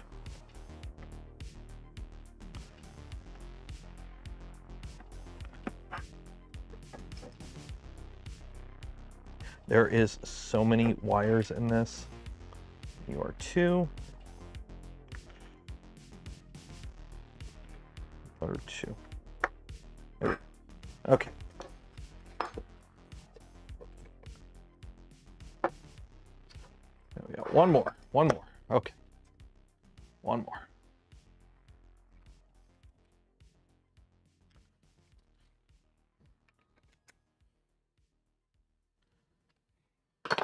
I was born in a town named Ogre.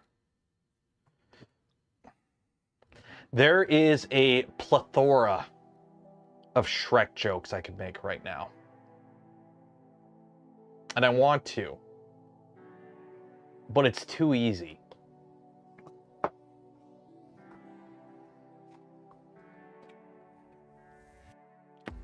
Okay, let's see how good cryo grip works with PETG.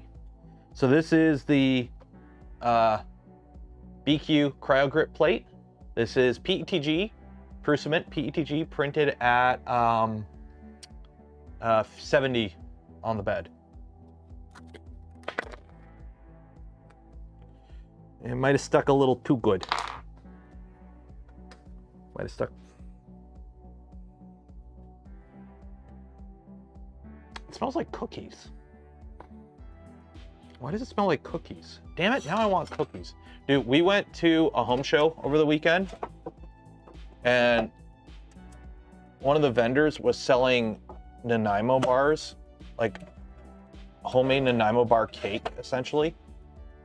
And it's not good for my diet, but god damn is it good. Nanaimo bar cake. You Americans have Nanaimo bars, right? You guys in the States have had Nanaimo bars. Same with you Europeans. You guys know what a Nanaimo bar is, right? Like I'm pretty sure Nanaimo bars are a Canadian thing, but it should be relatively well known. You guys know what a Nanaimo bar is. No idea? Really? No? Never heard of it? Really? Oh, I'm going to take you down a rabbit hole. Nanaimo bar. This is a Nanaimo bar. It's named after Nanaimo, British Columbia. It's not cooking. You don't cook a Nanaimo bar, but it's basically it's like a wafer cake kind of thing. What's the easiest way? Okay, so it's 3 layers. Nut. Usually it's like a walnut, an almond, a pecan, with a coconut crumb base, and then a custard in the middle, and then chocolate. It's really good. It's like a coconut cream bar kind of thing. There's a bunch of different recipes for it, and you kind of make them your own way, but they're good. It's funny with the Nanaimo bars because for some reason in the Canadian Forces, every time we had like haybox lunches in the field, on any base I'd ever been to in the Canadian Forces, dessert was Nanaimo bars. It's like the go-to dessert of the Canadian Forces. It's every time we did an exercise or anything where we were like haybox lunches or whatever, Nanaimo bars was the dessert.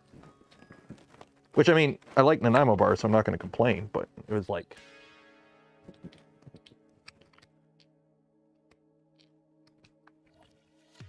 oh yeah, the carrot cake sucked. Carrot cake sucked. Nanaimo bars are where it's at.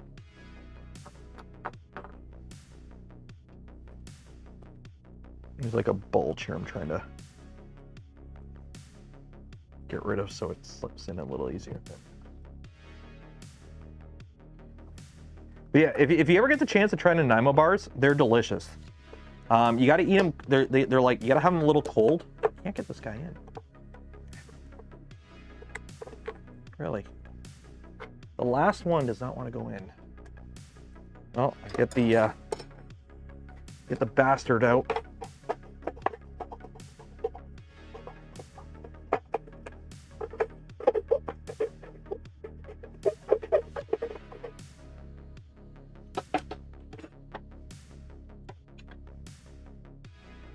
Yeah, if you ever get a chance to have Nanaimo bars, get a Nanaimo bar. They are delicious.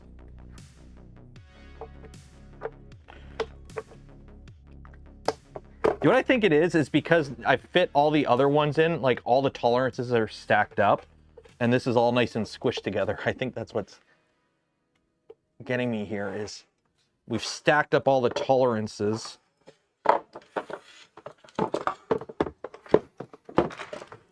And I can't seem to get this one to go in.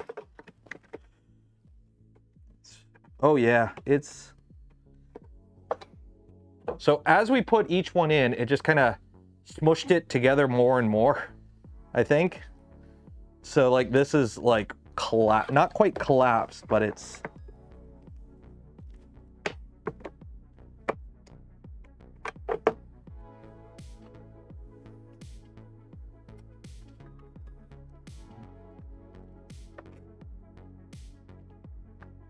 Fudge it. Fudge it.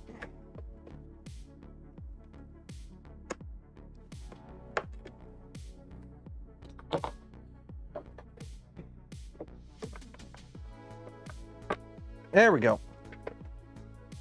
When in doubt, shove it in. That's what she said.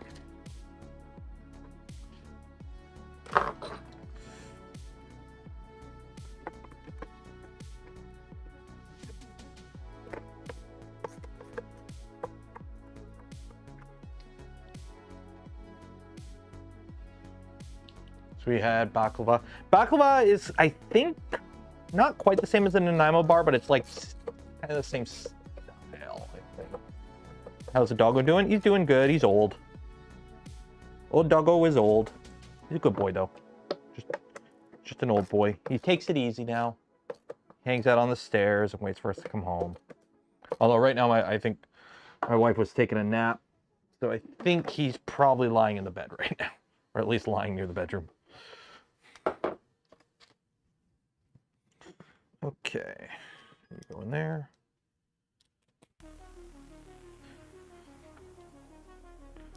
Okay, that, put this on, switch this around. What are we at? We're at 1240. So what we're probably going to do is finish up this step. Well, that screws God. We'll finish putting this together, get the electronics in. We'll go back and fix the thing that broke, and then we'll probably call it there for the build today.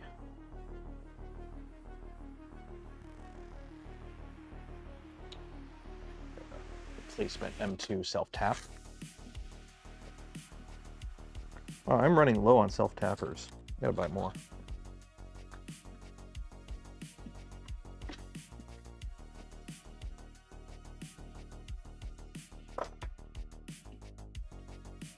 He's a small self-tapper.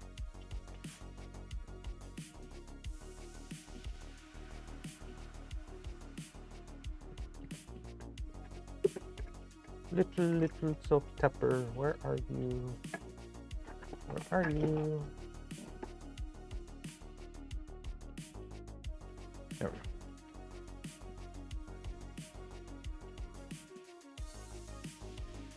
How was the first test ride with the e-bike? Dude, it moves. It moves. That bike moves. Under battery power alone, it does I was able to get it up to 42 kilometers an hour. From my understanding, the odometer reads a little under. It reads a little under by like 1 or 2 miles an hour.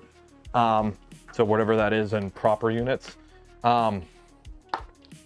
But it was telling me I was going about 42 kilometers an hour at most. It was a pretty windy day when I took it out, and it was also kind of chilly.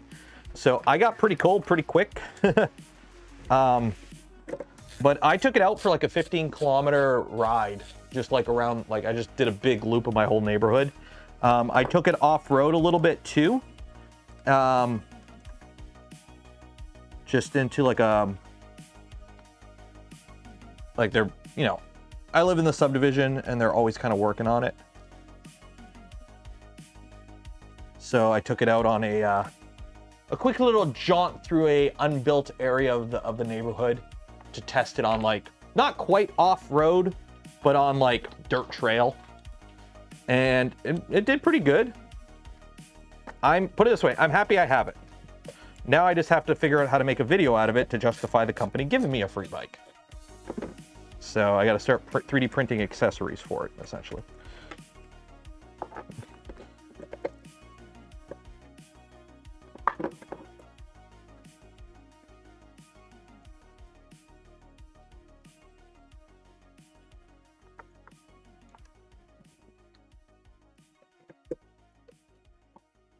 Getting a little annoying once this is at the bottom here.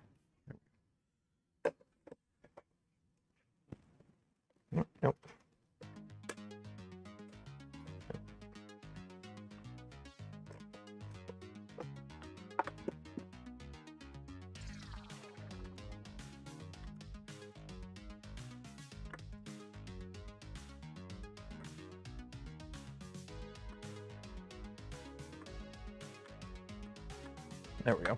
Okay. There's that. All these wires.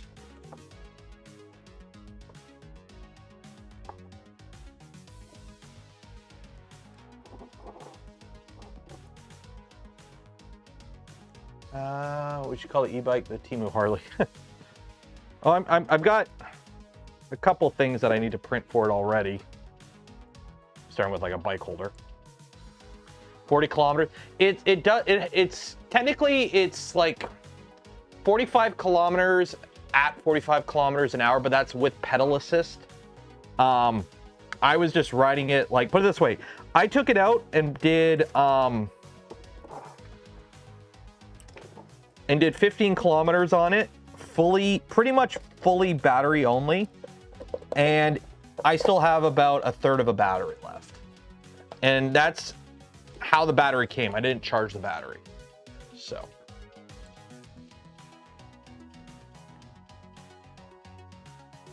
Nils, what's going on? That's fast. You need to have insurance in Canada. So, okay. So technically, in Canada, it depends on the province, because licensing for vehicles is provincial. In Canada, you'd be surprised how much stuff is at the provincial level. You'd be surprised at how much stuff in Canada is actually at the provincial level, not the federal level. And it's always funny watching people bitch about stuff that's at the provincial level and then blaming the Prime Minister for. And it's like, that has nothing to do with him. Like, for example, a lot of the problem in Ontario with like housing and students and whatnot is provincial related, because the government got rid of a bunch of stuff in terms of supporting the university. So the university's like, shit, we need to make up for the shortfall in funds. Hey, let's bring in a lot of people from other places. So anyways, long story short, in Ontario, it needs to be pedal assisted. You cannot just have an electric bike. It has to have pedals on it that are functional. If it doesn't have pedals on it that are functional, it's a motorcycle. You need a motorcycle license to drive it. So the Pantheon e-bike, that is technically a motorcycle in Canada, and you need a motorcycle license to drive it around. Now, some provinces have a category of less than highway speed motorcycle, where I think it can't go above like 70 kilometers an hour, and you're allowed to drive it with just a automobile license, if I remember correctly. But Ontario doesn't have that. So in Ontario, the motor can't be over 500 watts, and it can't be over 32 kilometers an hour max speed when it's electric. And it can't weigh over like 120 kilograms or something like that, like dry. So technically this bike is 500 watts sustained, but 750 peak, but it's sustained 500 watts, and it's 45 kilometers an hour pedal assist and 30 kilometers on motor only, but it does 40 on motor only. So it's kind of like, but I will say, I like it. It's fun. It goes zoom zoom quite well. Oh my God, there's so many wires here. Okay, so you go here.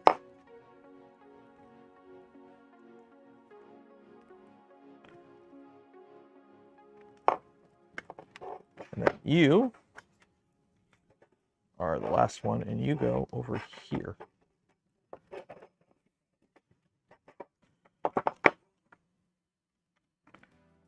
Okay. Lee Smith Workshop, gifted a community membership. Cheers and appreciate it. Remember, the best way to support the channel, the content I create, and the things I do is to become a channel member or a Patreon supporter.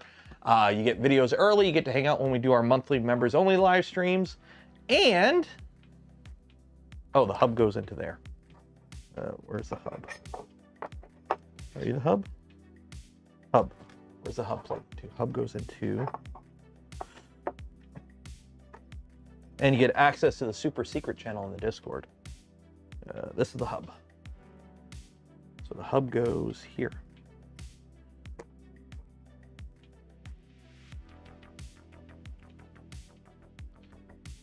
But yeah, we have like what a lot of people call e-bikes. Like, this is more of a mountain bike. This is like a fat tire e-bike. So it's more of a bike with electric. They actually make like e-bikes that are like the pedals are pretty much superfluous. You're not expected to ever use the pedals, but they're there for legal reasons. Up here, I don't know what you guys call them. We call them Dewey mobiles because it's usually people with Deweys that drive them. That's kind of the running joke with them, is the Dewey mobile. So that's what we call them. Okay, so I haven't been loading these preps, load and prep. I have not been putting in the load and preps at all. I just realized. Yeah, I've not been doing that. I'm gonna have to do all that.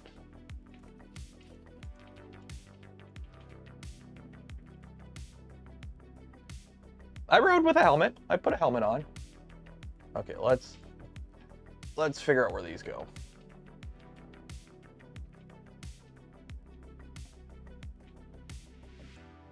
Okay, let's see. So load 4 is there and prep 4 is there. Okay, shoot. I probably should have done this while I was in this. 4 and 4. So load 4.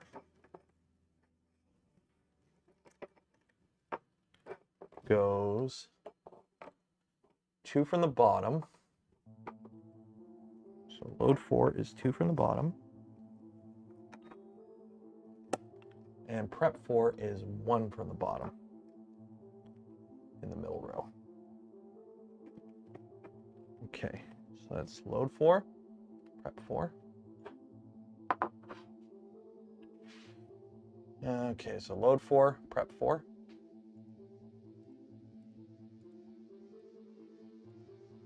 Okay, load 3, prep 3.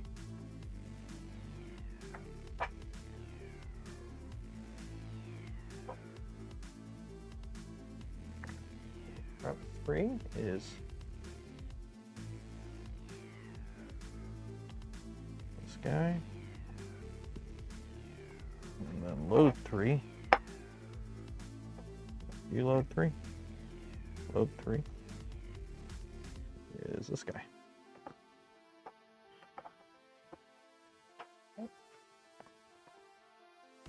I saw this and this. I didn't see these guys. Okay.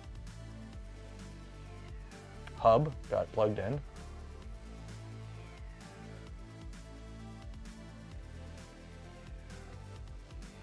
Okay, load 2.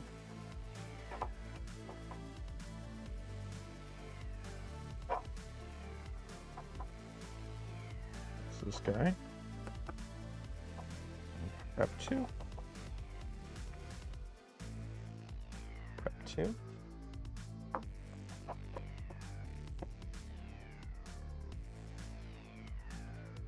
Okay. And then load 1 and prep 1.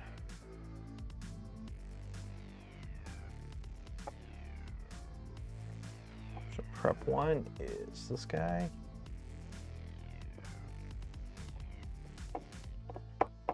And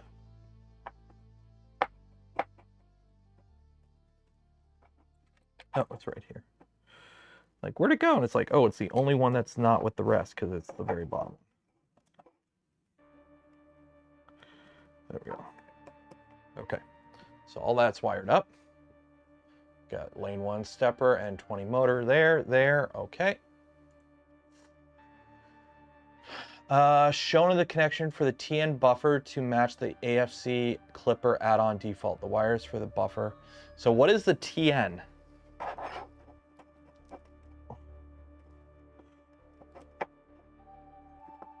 What are these guys? TN. Buffer to match the... Oh, the turtleneck. Okay, so the turtleneck's there. So we got to go back and do the turtleneck. The turtleneck. So we got to go back to the turtleneck. So let's go back to the turtleneck and let's put this together and hopefully it doesn't break on me now because we had issues with the buffer. So let's go back to the buffer and put this together. Hopefully it works this time.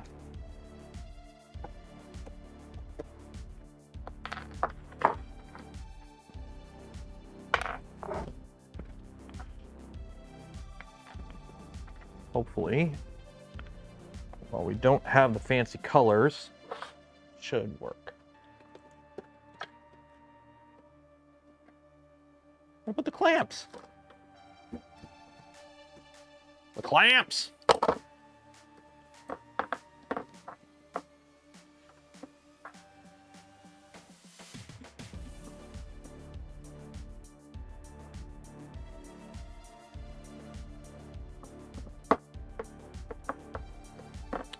There we go, no cracking there.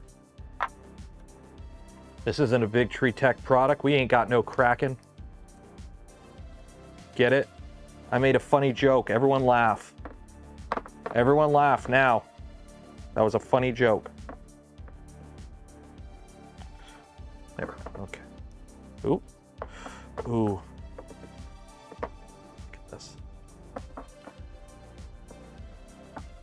See, oh, see, this is sketchy. So, the problem is, it's pushing it cantilever. Like, I need...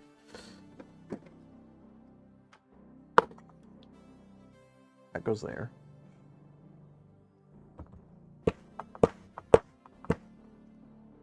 There we go. There we go. Okay. So remember, when you go to fit it, just make sure you have your block of solid aluminum and your $250 Lixie hammer, and you'll be able to do it at home. Easy. Okay.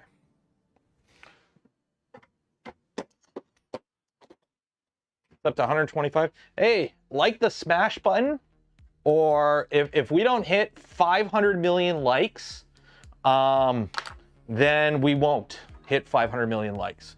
But if you hit the like button, that'll be one step closer to our goal. Okay, so we have some switches. Ian trailing.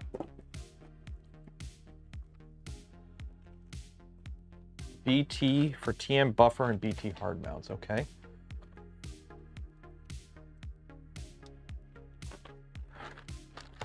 I mean, if there's a reason for me to go to Ohio, I would go to Ohio. But there has to be a reason for me to go to Ohio.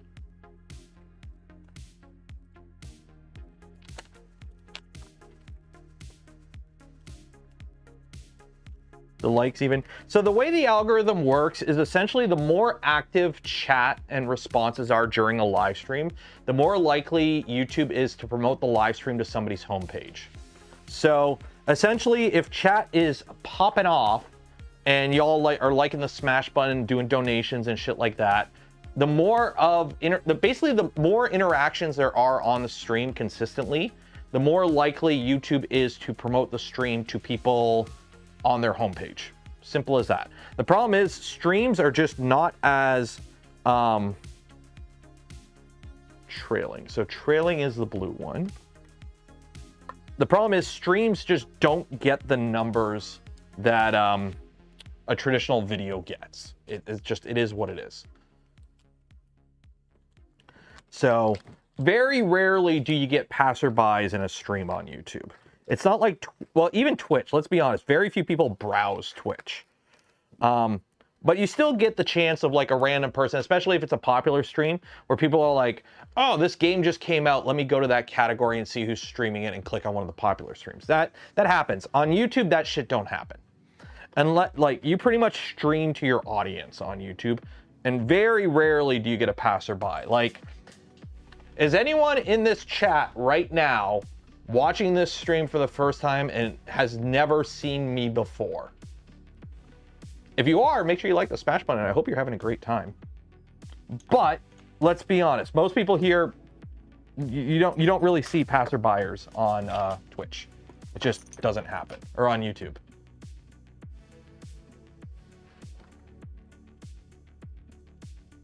Okay, so how does this go? So this goes in like that, and the trailing is the blue one, and this says trailing, and the other one here is advanced. So this goes here, and I'm assuming the switches go that way. Okay. YouTube has crap discovery. It does for live. And even like VOD content is kind of hard on YouTube. Just, it is what it is. Nature of the beast.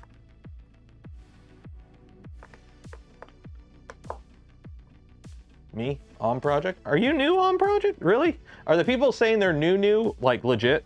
Like no capping for real, for real? Doom, you're not. Member for 31 months. I'm new here. It's my first day. And then this one faces the other way. True, the index video did do very well.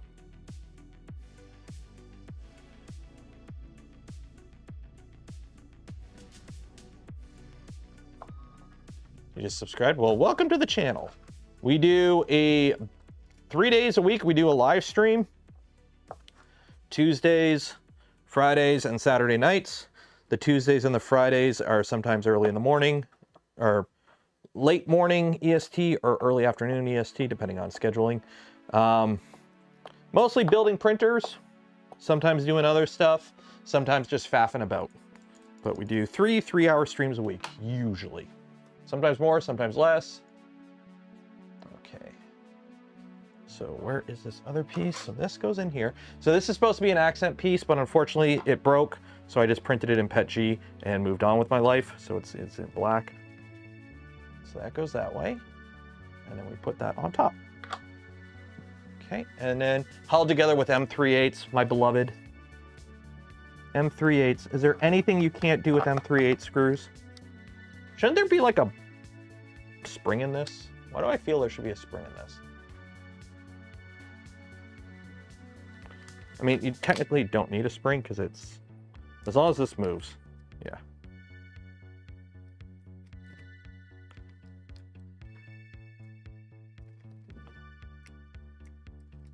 And it switches both switches. There we go.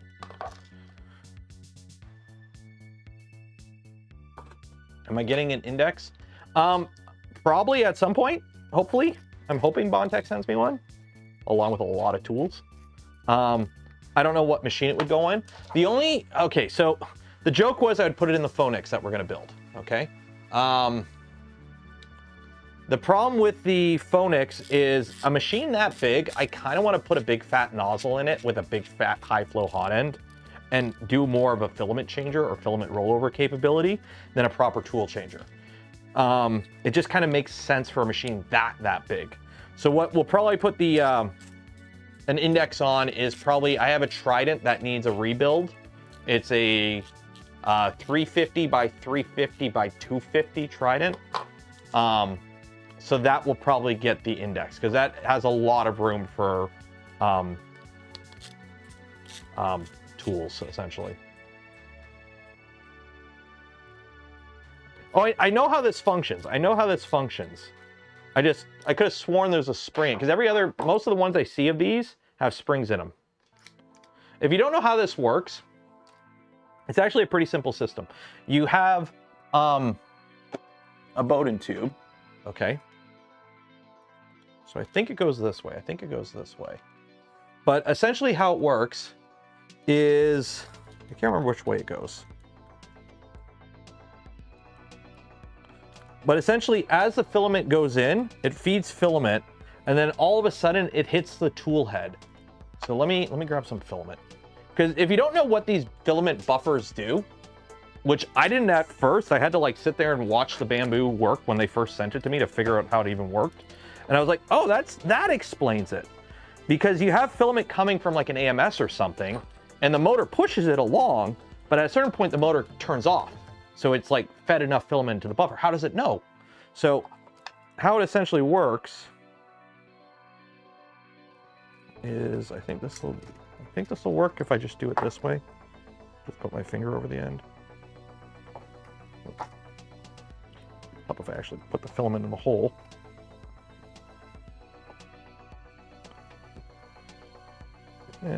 Maybe, yeah.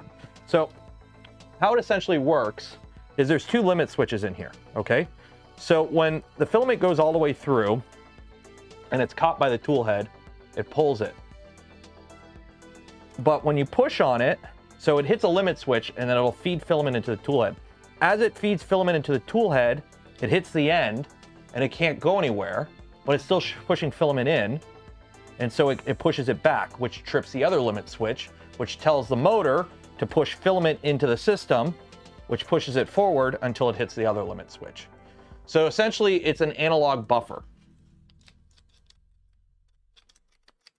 So that way, you're always preloading filament to the nozzle, but the nozzle extruder, the hot end extruder, the tool head extruder, doesn't have to spin the spool back at the buffer because it's on a motor, right? It doesn't free spin. So it has to be fed to a buffer. And the buffer is pretty short. But that's why you see it when it spins in your AMS or box turtle, it only moves a little bit at a time. It's not continuously feeding.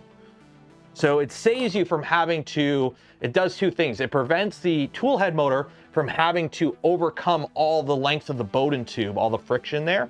And two, it makes it so you don't need like a clutch mechanism on the AMS system to engage and disengage the motors. So it simplifies things a lot for literally 2 limit switches and some plastic. It's just an analog buffer. Just an analog buffer. I'm knocking the burrs off to make sure it moves freely. This is totally a real thing you should do. There we go. Okay, we built that. Now we can go back to this. So now we can plug this in. So the travel move plugs in at the bottom. Oh God. Oh, this is annoying. All the other stuff's plugged in first. Here, let's try this. Flip it this way. Aha. So this is the advanced one. Advanced.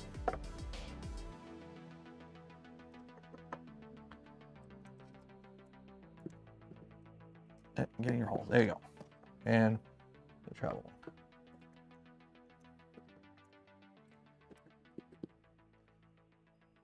This printer has a lot of limit switches. There is a lot of limit switches to this. Okay, RGB light box. We do not have RGBs in this, I don't think. I don't think we have RGB in this. Yeah, we do not have RGB.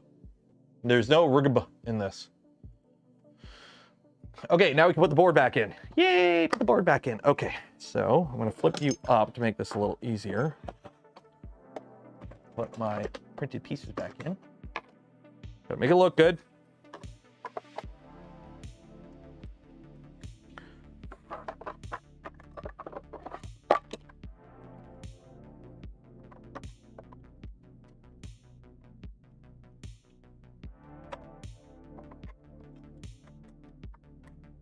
There we go.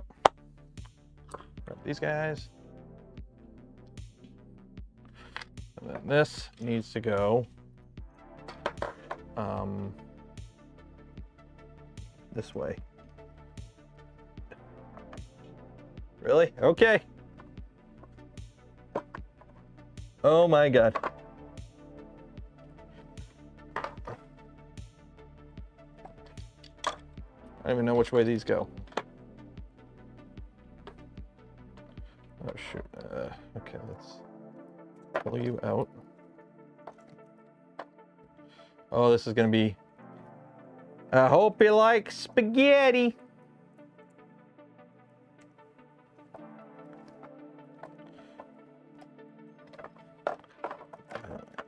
Oh my God. Okay, you're gonna come out. Come over here. Okay, and you're gonna come out.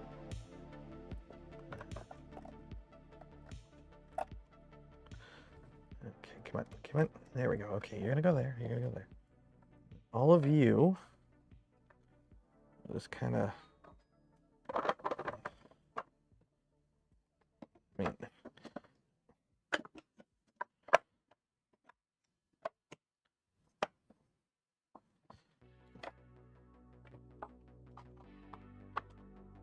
how is this supposed to all fit? How is this supposed to fit? There ain't no clearance, Clarence.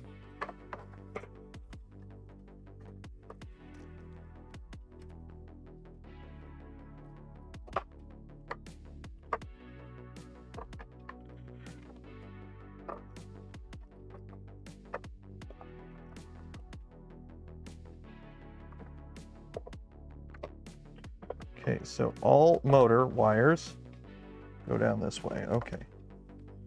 Our wires go that way. And all of these wires that way.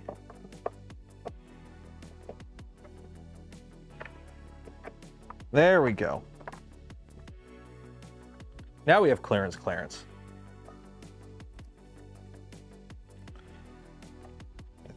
I hope. Okay.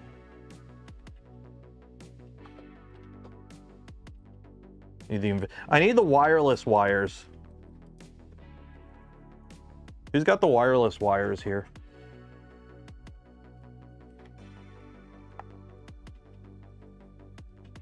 That's what I need. The wireless wires. You know the wireless wires? The Bluetooth wires with power delivery?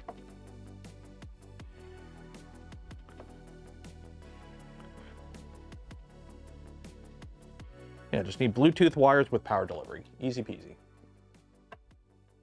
Okay. I don't know what these guys are all for, but can you come underneath?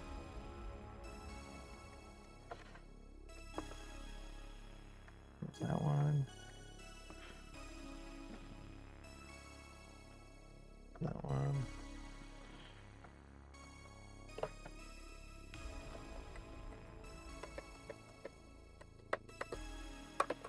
Good, I didn't pinch anything.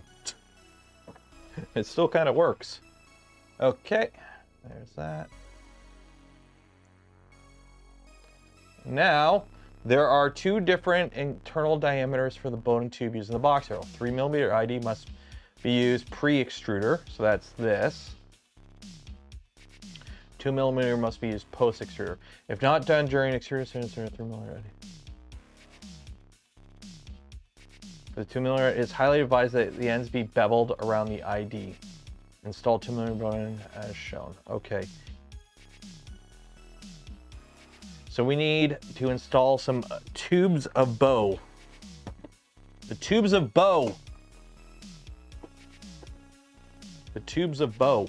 I'm assuming lengths here are not super critical. I'm assuming. I'm assuming the tubes of bow can be kind of... Where does the fan plug in? I should probably have looked where this plugs in. I don't even see a port on... Oh. Is that where the fan plugs in? Where's the fan plug in? Did they call it on here? Did I miss it? RGB. Okay, the fan has to plug in here, I'm assuming. There's nowhere else for the fan. Oh, it says fan right there. Yeah, okay. So the fan's got to go there because there's literally no other 2-port plug. Okay, so the fan's plugged in. So the only downside is this. This part is kind of annoying, I will say. I would have liked to see where this plugs in be an external plug. Because this you have to mount to your printer somewhere. Because this is a buffer system. So this you may have to mount it in somewhere where you might have to take it off. Because if this is mounted to the printer, it'd be nice if you could just unplug it instead of having to unscrew it from your printer if you want to move the box turtle around. So that is a note I can bring up. It can mount to the box turtle, but it might not always be mounted to the box turtle. What if the box turtle, what if I have it like the printer down there and the box turtle up there? Like, I just know usually I see these mounted to the printers. Okay, so we need some tubes of bow to go from there to there. And they need a little chamfer. So let me get a drill bit of appropriate size. Where are all my drill bits? Am I low on drill bits? Where did I put all my drill bits? Yeah, there. That looks like a drill bit. And we're just going to put a little chamfer on there. We can put here just a little chamfer. Okay.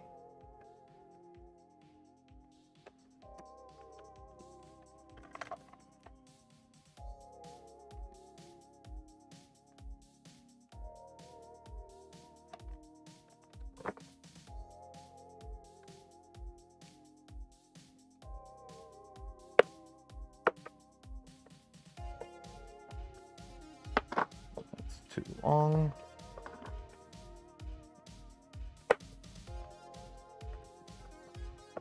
That'll do. Okay.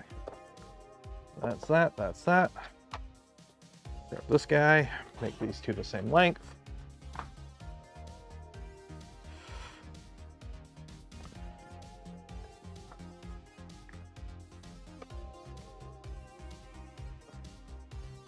Drop the Bowden tube on the ground. Let it get covered in dog hair. Yeah. Put the with the shampoo.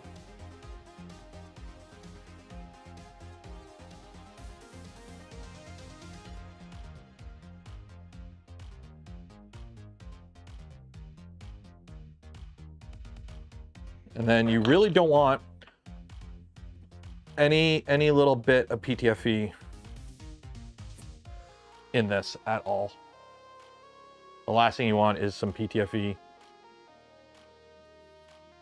in your Bowden tube, because that is how you not have a nice day. That is just asking. You are asking for a hardcore jam that you will hate.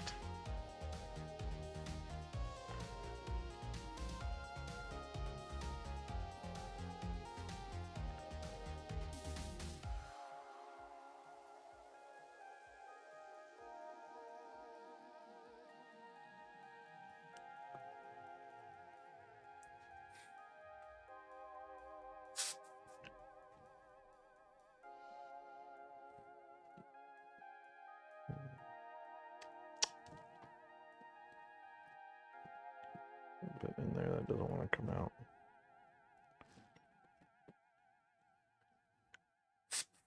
There we go. Because that will clog up PTFE. A little chunk of PTFE in your nozzle will clog it right up. You're not getting away from that.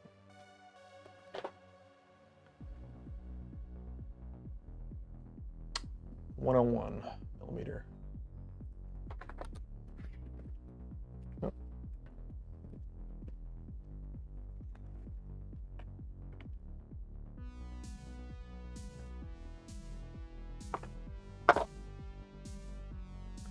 Oh, the wifey's heading out for work.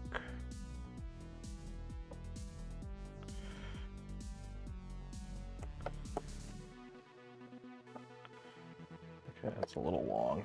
Shorten that just a bit.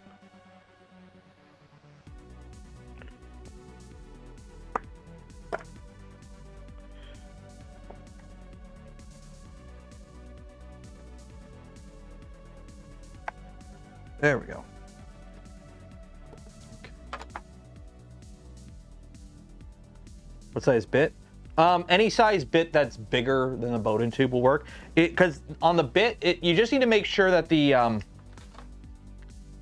webbing in the middle isn't bigger than the ID. This is, I don't know, what is this? This is a fucking, a 1964th drill bit. But the taper, the angle on a drill bit, if it's a factory drill bit, they're all pretty much the same. So it doesn't matter what, you just need one that's kind of the right size.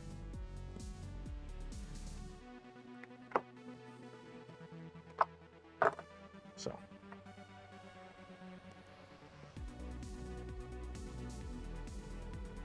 And then don't forget, we are going to be doing the giveaway once we finish this one portion of the build here. So make sure you enter, link in the video description. Enter for your chance to win. Don't forget, while you're down there, if you want to help support the channel, the content I create, and the things I do if you're enjoying this content, check out some of the links, affiliate links. Don't cost you anything extra. Go a long way in supporting the channel. Or if you want to support the channel directly, consider becoming a channel member, a Patreon supporter, or if you're really cool, gifting memberships to others. Best way to support the channel, because other people get benefits too, and it doesn't cost anything extra. Some random people get to be channel members. And we will be doing the members only live stream next week. I don't know what we're doing on it yet, but there will be the members only live stream next week. So.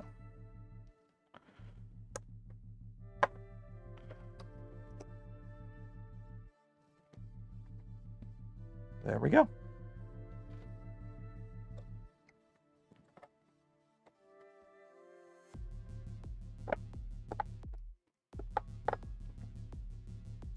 Voilà. Behold, c'est magnifique. Très bon. Speaking of bon, you know what is bon? Gamer subs, because I'm thirsty.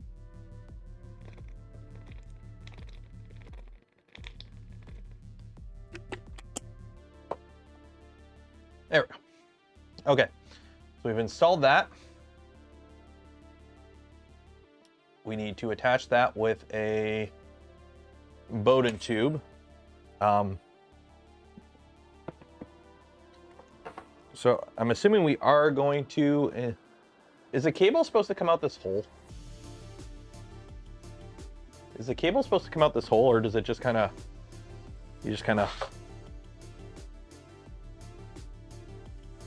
the true length will depend on your intended setup for the box arrow. 250 millimeters is appropriate for the time being if you aren't sure. Okay, let's do 250. So 250, that's 150, and there's 250, right about there.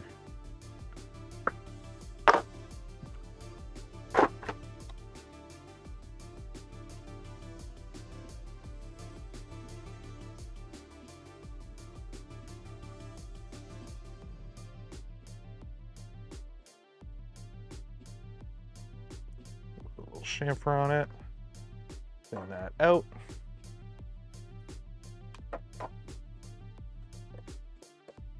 That goes there, and then this goes on the side. There we go.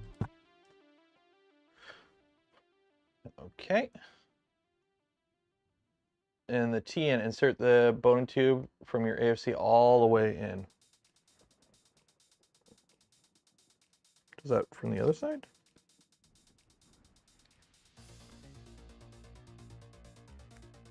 That doesn't go in all the way. It's like it's supposed to go in all the way. Oh, there we go. All the way in. All the way in. There we go.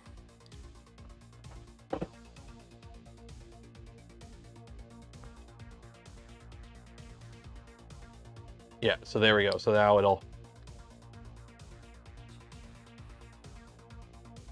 Oop.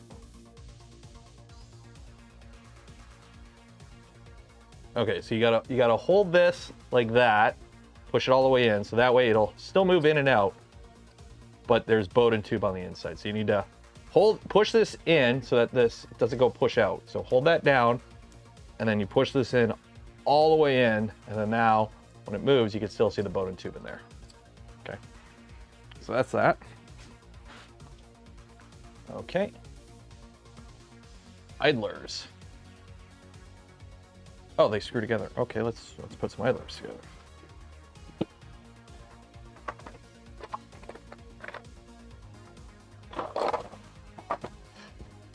Oh, they just...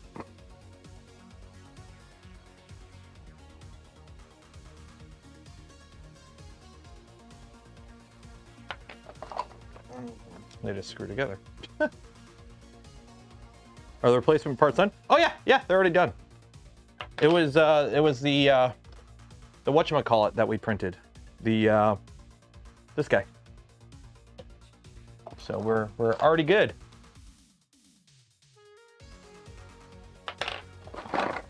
One more right there. It's a clever way of doing it where they just screw together. Like, I'm sure I could put some gloop on here if I was a little worried about these coming apart, but I'm not worried about these coming apart. They're just idlers. Just give them a little cinch up and they should be pretty good. And then MR 148 bearings.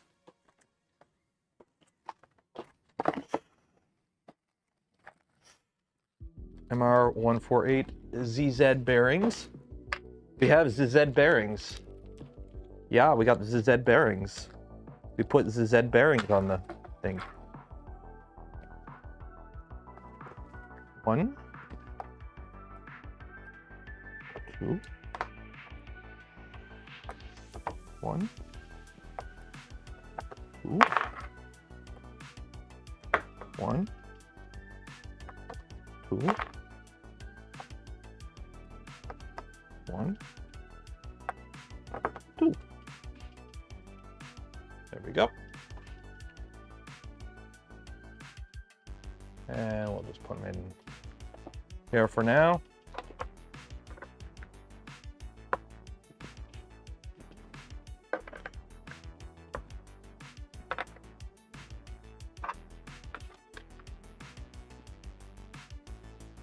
Oh my God, they span. And that is it. Panic. Before installing the final trim on the box row, now is a good time to connect to the printer and verify all functionality. Obviously, we won't be doing that because we don't have the printer this goes on. We don't have the printer this goes on. We got to build it first. But, voila. We have built ourselves mechanically a box turtle. There's still some parts we haven't put on, like these corner pieces, which I don't know how they go on.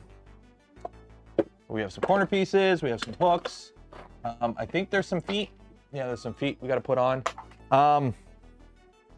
But essentially, we are mechanically built. All our limit switches work, the rollers work, filament fits on it and would spin if it were to spin. So I think we're built. Yeah, do that after. Yeah, we'll do that after we test functionality. So essentially, we're at the part of the build where I can't really go forward until we have a printer to put this on. So I guess we have to build a printer to put this on.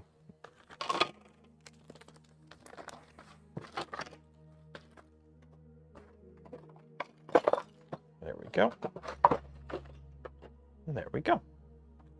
So I guess next Tuesday is build a big ass printer Tuesday. So make sure you're subscribed to the channel so you don't miss out on that, because how is this even supposed to mount? There's no mounting holes on this. How does this mount? There's no mounting holes on this. Oh, that clips on and it just kind of, oh, I see. So it clips on like that and you mount this. So this way you can take it off if you need to. Ah, clever. So it is somewhat removable. Okay. So put that there. Delete that. So we'll do the giveaway in 4 minutes. We'll do the giveaway in 4 minutes. So remember, I do want to give a huge shout out to LDO Motors for providing the box turtle kit for this build series. If you want to get one for yourself, there's a link in the video description. Enter for your chance. Blah, blah, blah, blah, blah, blah, blah. YouTube disclosure disclosed. So let's see here. While that's doing that, is there any cool things we can talk about? What are some cool things we can talk about? What are some cool things? What is some news in 3D printing that we can yap about for a little bit? See what's going on. See what's going on. We got a couple minutes here.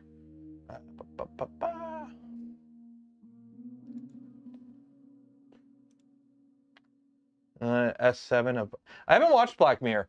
It's depressing as shit.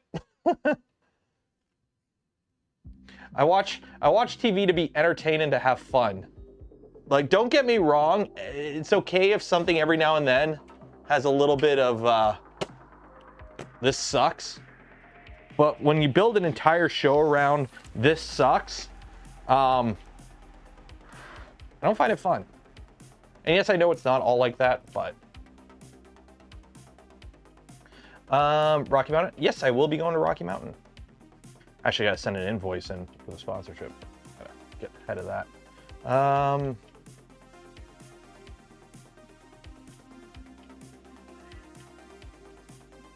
Any special settings or size for printing box turtle? Follow the instructions. Follow the instructions. If they tell you to print it like this, print it like this. Simple as that. It is windy. I can hear the wind. I can hear the wind.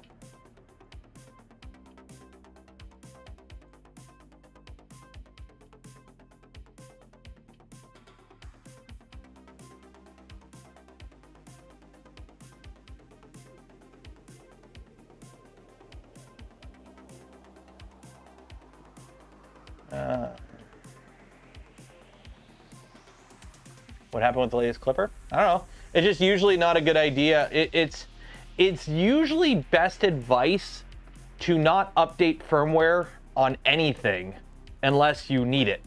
Now, if you need a security update, then you need it. Or if there's new functionality that you want to use, then go ahead and update. But if like everything is working and you have no problems with it, and an update comes out that's like, oh, we added support for a new MCU, don't hit update. Because you might, best case scenario, nothing changed. Worst case scenario, everything broke. So, like Clipper 13 came out. So, Clipper 0.13.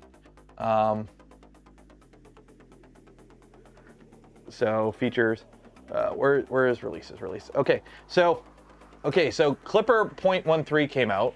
So it's got sweeping vibration resonance testing. So that's a new version of doing input shaper. So that can be useful to some people, obviously. Fans and GPIO pins can now be assigned a formula. So if this doesn't affect you, bed mesh code now supports adaptive bed mesh. What? Oh, it can be adjusted for the size of print. Okay. New minimum cruise. Like there's a bunch of new stuff here. But if none of this applies to you, right? Like you don't need the new input shaping because your machine prints fine already, and you don't need bed meshing stuff, and you don't need like support for the BMP 180 temperature sensor. Like if you don't need any of this, don't hit update. Don't hit update. Because very easily, something can break your system, especially if you haven't updated in a while.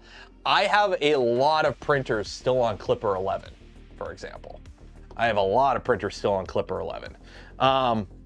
I'm a big fan of when you build the printer, update everything, do everything fresh on the newest up-to-date version of Clipper, and then don't faff with it unless something big changes. Because nothing is worse than having like a bunch of different machines on different versions of Clipper and then hitting update all at once. And like, oh, this one has a panel do in it.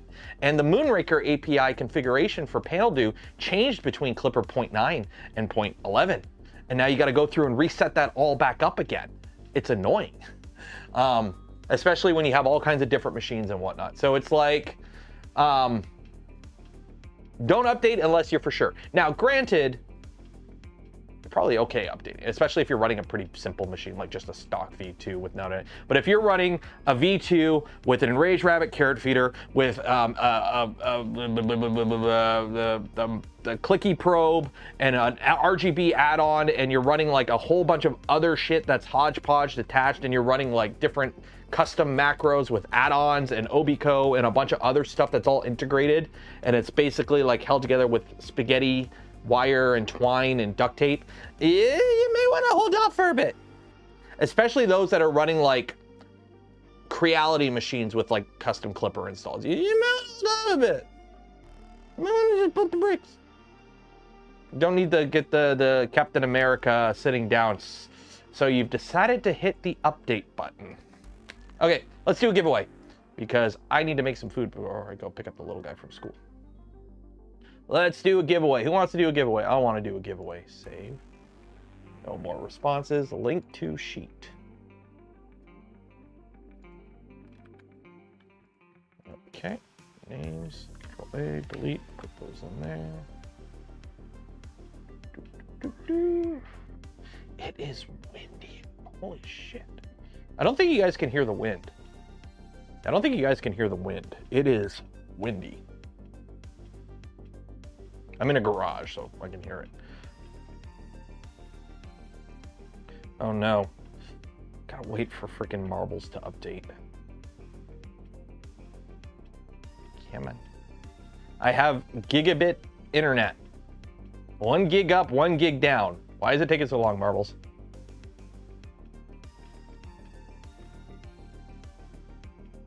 Ooh, also, I got my new phone. I got a Pixel 9a now. My Pixel 6 was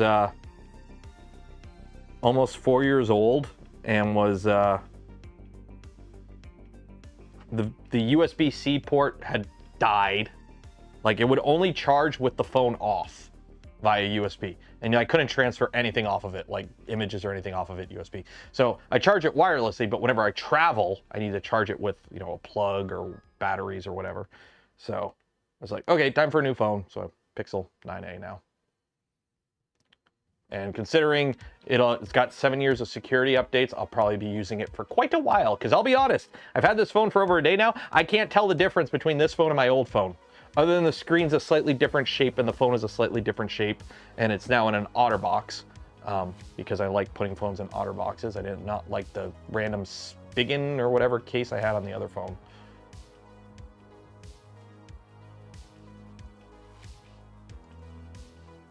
Steve Weatherman, you are in the lead. How many people do we have? How many people do we have? We have, what? Clear, open. What? Clear. What's going on here? Thoughts? Uh-oh, why? What's going on? Add names. Why is it not adding all the names? Oh shit, there's a stupid setting I know we have to faff with. What? Standard race. Stream. Oh, shoot. The game updated and now add to local leaderboard.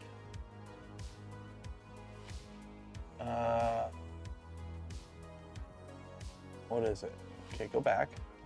Race. Standard. What is going back? Simulation, add names. There's a stupid setting. There's more than 100 names. For some reason, it's only letting 101. Wait, did I? 1 second here. Did I copy all the names? Control copy. Yeah, there's over 100 names. 1 second here. Desktop. Names. Maybe I didn't copy all the names?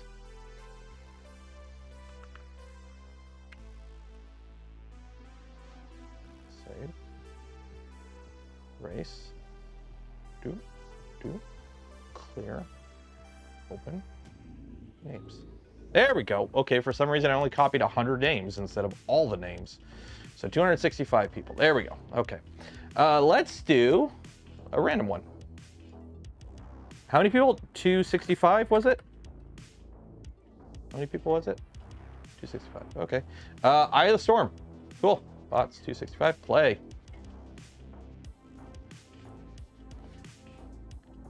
Did Pixel 6 have legit fingerprint?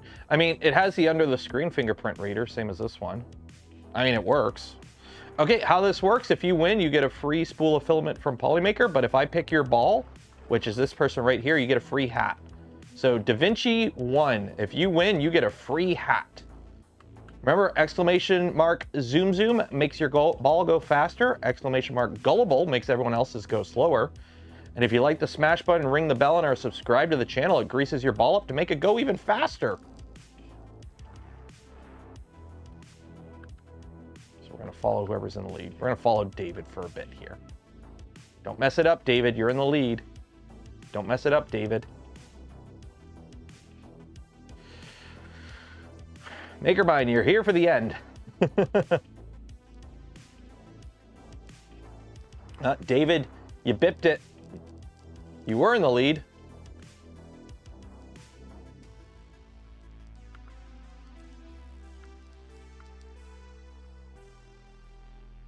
Dead aim, you are in the lead. Nope, not anymore. What does gullible do? Oh, it makes everyone else go slower. Totally, for real, for real. Oh, goodbye, dead aim. John, you're in the lead. It's yours to lose, John. It's yours to win. It's yours to win, John. It's yours to win. Don't mess it up, John. John. Congratulations, John. John Kurtinex's. John 1. John K. There you go. You will get an email from me after the stream ends with information on how to collect your filament from Polymaker. So everyone golf claps in chat for John. Again, confirmation, John is our winner. Okay, so we will call it there. So full disclosure, next Tuesday, I don't know how I'm gonna set it up because I'm gonna have to build it in the other side of the garage. So next Tuesday, we're starting a build of a big printer. It is going to be a scuffed build series because we're doing it on the other side of this wall where I don't have as much room. I have more room, but it's not set up for building. But I have to because it's a big printer and that's the only place I have room for it. It's a 600 by 600 by 600. It's a Phoenix, but not a Phoenix. It's as big as a Phoenix. So we're gonna build it over there, which means camera angles are gonna be like Saturday night stream where it's just the one wide angle camera and I'll have chat on my phone. That's how we're gonna roll. So it'll be scuffed, but it'll be a fun build. So make sure you're subscribed to the channel and ring the bell so you don't miss out because that's gonna be a fun build series. We'll see how it goes. If it goes good, it goes good. If it don't go good, it don't go good. We'll see. So yeah, we're gonna call it there because I gotta go make lunch because I'm starving.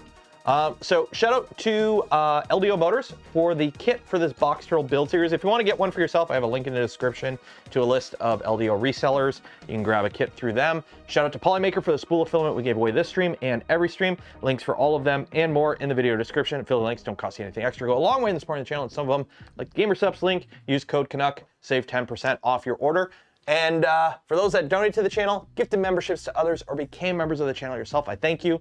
Not be able to do the things I do, create the content I create without your continued support, you make it all possible. And remember, for those that are channel members or Patreon supporters, you get videos early. So there will be a video on either Wednesday or Thursday this week, public, so a day early for supporters, with some more stuff from Rapid, and then a bigger video on either Saturday or Sunday about Pantheon from Rapid. Enjoy the rest of your week. Be safe out there. Wash your hands, and I'll see you in the future. Goodbye.